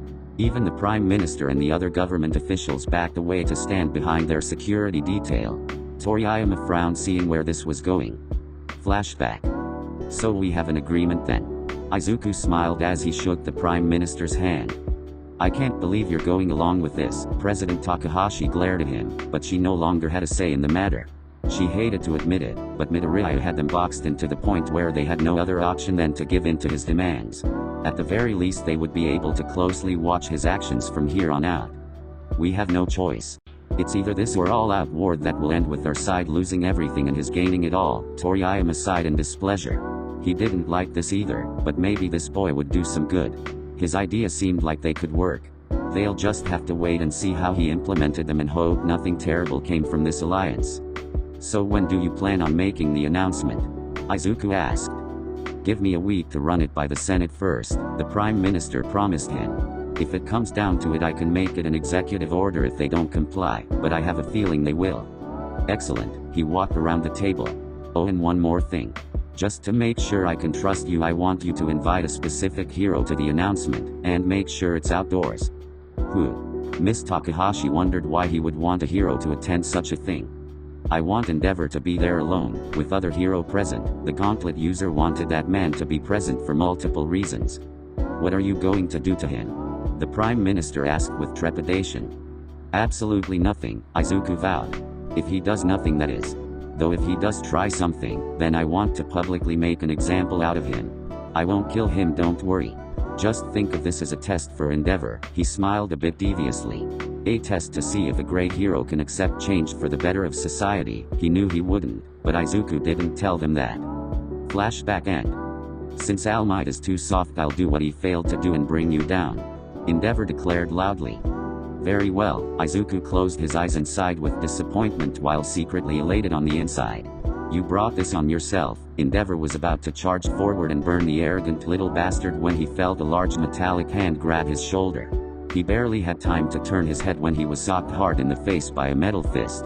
The flaming hero was sent flying for a moment, blood dripping from his face. What the hell? Endeavor didn't have to wonder what hit him for long as there stood a big red slim-built robot. Not just one but three identical ones stood there facing him, making low metallic growling noise. Ladies and gentlemen, may I present to you? Izuku began with a gleeful smile on his face. The new and improved, mass-produced and ready for battle Titans. He successfully broke into Geonosis's computer several hours ago and completely reprogrammed their AI to follow his orders and his orders only. It was easy since he placed a bunch of backdoors, hidden in the files, back when he worked as an intern for them. Izuku also knew that the robots were too good to not continue making, hence why he designed them for the company. He waited until the factory had a finished fully working legion ready to go, ran his usurpation program, and now he had a robotic army at his command. I think a demonstration is in order. Izuku glared down at Endeavor from his position on the stage. Boys, take him down. The robots responded with another growl as confirmation and began to stalk towards the hero. Do you really believe a few tin cans can match up to me? The flame user taunted arrogantly. He then blasted the three Titans with a torrent of fire. Luckily all those who attended this event had retreated to a safe distance. Thinking that would be enough, he turned to face Midoriya again, only to freeze when the machines walked out of the fire undamaged. I probably should have mentioned, Izuku chuckled. Geonosis was never able to produce a Titan that possessed every feature that I designed, so to make up for this they created various models for various different scenarios and enemies. He gently leaned forward over his podium. These are the fireproof models, designed specifically to defeat fire quirk users. The robots were making their way closer to their target. You could say these Titans were made to beat you, Endeavor. That's not possible. The hero was silenced when he was forced to dodge the first Titan that tried to make a swipe at him. These things were pretty fast. He was so distracted by one that he forgot about the other two. The second Titan flanked him from the left and attempted to punch him in the face again. This time Endeavor blocked with both arms to minimize the damage. That proved to be a mistake as the third Titan delivered a devastating punch to his stomach that had him hacking up his lunch. Using his flames he launched himself, trying to get some distance and figure out his next move, but the robots just kept coming. Wonderful, aren't they? Izuku gloated. They don't hesitate, they don't second guess their next move. They simply move to follow orders and won't stop until I tell them to. He was really enjoying this. It couldn't have worked out any better for him. The best part was that this was all legal. With his new position, Endeavor was the one breaking the law by publicly attacking and threatening a government superior. You might want to get a close-up on this, he said to the only cameraman left on the corner of the stage who was filming this all live. Meanwhile, a staff lounge. The secrets of my quirk are too dangerous to be revealed to the world. All Might was busy going over his speech cards. He had planned to make a public announcement soon, to help settle some of tension towards him caused by the secrets Midoriya revealed some time ago. Nizu suggested it, telling him that his silence was only making the situation between civilian and hero relations more problematic. He planned to rectify some of things that boy said and explain the situation and his need for secrecy for the good of society. Hey. Aizawa barged into the room with the principal latched onto his shoulder. Answer your damn phone. The normally stoic hero was frantic, which was highly out of character for him. I turned it off. I'm a bit busy at the moment. The skeletal man frowned at his fellow teacher's aura of urgency. Turn on the TV. Nizu shouted while hopping from the dark-haired man to grab the remote to the large screen television set up on the wall across from them. There's something big happening that you need to see. The screen flipped on, as the small white creature turned to a random news channel. It didn't matter which, as this announcement was going out live on all news channels. What's this about? Toshinori asked. Look. Aizawa pointed at the screen. There was Midoriya dressed in a nice suit on a stage in front of the Senate building. What the? Toshinori's sunken eyes widened to a nearly impossible size. The Prime Minister has established a new Department of Heroics, Nizu explained. Guess who he put in charge of it? This doesn't make any sense. Toshinori shouted. How could this happen? Why would the Prime Minister just hand something like this to him on a silver platter? It makes perfect sense, the principal said. Based off what Midoriya has said, this is exactly what he wants. A position of power and authority in the hero system. This is bad, Aizawa commented. They watched as Endeavor stood up to Midoriya and even attempted to attack him only to be punched in the face by a big familiar robot. Seeing this, All Might buffed himself up with great difficulty as he had already used up most of his time training students today. What do you think you're doing? Nizu asked. At top speed I can get there in 15 minutes, he was about to leap through the window when Eraserhead stopped him by erasing his quirk. And what good will that do? Aizawa questioned. You know what he's capable of and you see the position he's in. Going there will only play into Midoriya's hand. Do you expect me to just sit here while this happens? Toshinori pointed to the screen where Endeavor was fighting a group of machines. Yes, Aizawa didn't like it either. Attacking a government authority figure is a serious offense. Exactly, Nizu looked concerned as well. It seems Midoriya has positioned himself perfectly. No hero can make a move against him now. Back at the Senate building. Damn it. Endeavor still tried to use his flames even though it was useless against these titans. They soon surrounded the hero. Launching himself in the air, he thought that would give him the advantage, until one of the robots fired a tether that wrapped around his leg and yanked him back down to the ground. He tried to use momentum and gravity to his advantage, by crashing his fist into one of Machine's head, but its reaction timing was too good. It grabbed his arm with both hands and twisted, snapping the hero's bones. Gah! Endeavor roared in pain as his arm was broken. He was then thrown to the feet of the other two titans who proceeded to rain blows down on the man. People of Japan, Izuku began as the hero was repeatedly beaten by his robots. Do you see this? This is the second greatest hero, directly under All Might, he spoke into the microphone. A hero who only cares about himself. A hero who torments his own family for his own ambitions. A hero who thinks of his job as nothing more than a competition that he needs to be the best at, the green-haired teen continued as said hero was pummeled before him. Your great All Might is just a frail man who lies to the world, and Endeavor is a man who callously tore apart his own family just to be the best. He then held his hands out. Are these your heroes? He looked towards the camera, asking everyone in the world what they thought of these two once great men. All right boys, that enough, he commanded the robots to stop, and they did. Endeavor was barely conscious, laying in a bloody heap on the ground. Not a single security officer, journalist, or official stepped in to help him. Everyone, even the Prime Minister, just stood there and watched. Bring him to me. Izuku watched the titans grab Endeavor and drag his beaten, bruised body up to the stage. When he reprogrammed the robots and sent this particular set of models to this location, he made sure to upload them with all the data he collected on the flame user. His quirk, moves, techniques and fighting style. The man didn't stand a chance against Midoriya's intellect. Kneeling please, he ordered, and without hesitation the titan forced Endeavor to his knees while keeping his arms locked behind him. You little bastard, Endeavor hissed as his vision stopped blurring. For attacking a government official, as well as your atrocious behavior and deplorable treatment of your family, I'm removing you from the hero system, Izuku smirked down at him. You won't get away with this, the flame wielder growled. The boy leaned in close and whispered so no one but the two of them would hear this. I already have. Izuku stepped back and held out his gauntlet-covered hand. Consider yourself fired. He chuckled at his pun as the soul stone glowed in the palm of his hand. Izuku then grabbed Endeavor by the face with a satisfied smile as neon purple veins spread across the hero's head and then the rest of his body. Endeavor screamed and thrashed in pain as the stone did its job. A few moments later it was over and the veins retreated. Izuku removed his gauntlet, watching the flames that masked the hero's face and shrouded his body permanently fizzled out. He waved the robots off to take the unconscious former hero away. Civilians, officers, heroes and villains, Izuku looked towards the camera again. This is the beginning of a new era. He gave a smile to the camera, a warm welcoming one this time. This one was directed towards All Might, who he knew had to be watching this. His smile conveyed a message to the number one hero. A simple message. Only two simple words. I win. The end of the Infinity Gauntlet arc. Thanks for listening. Remember to check out original work in the description.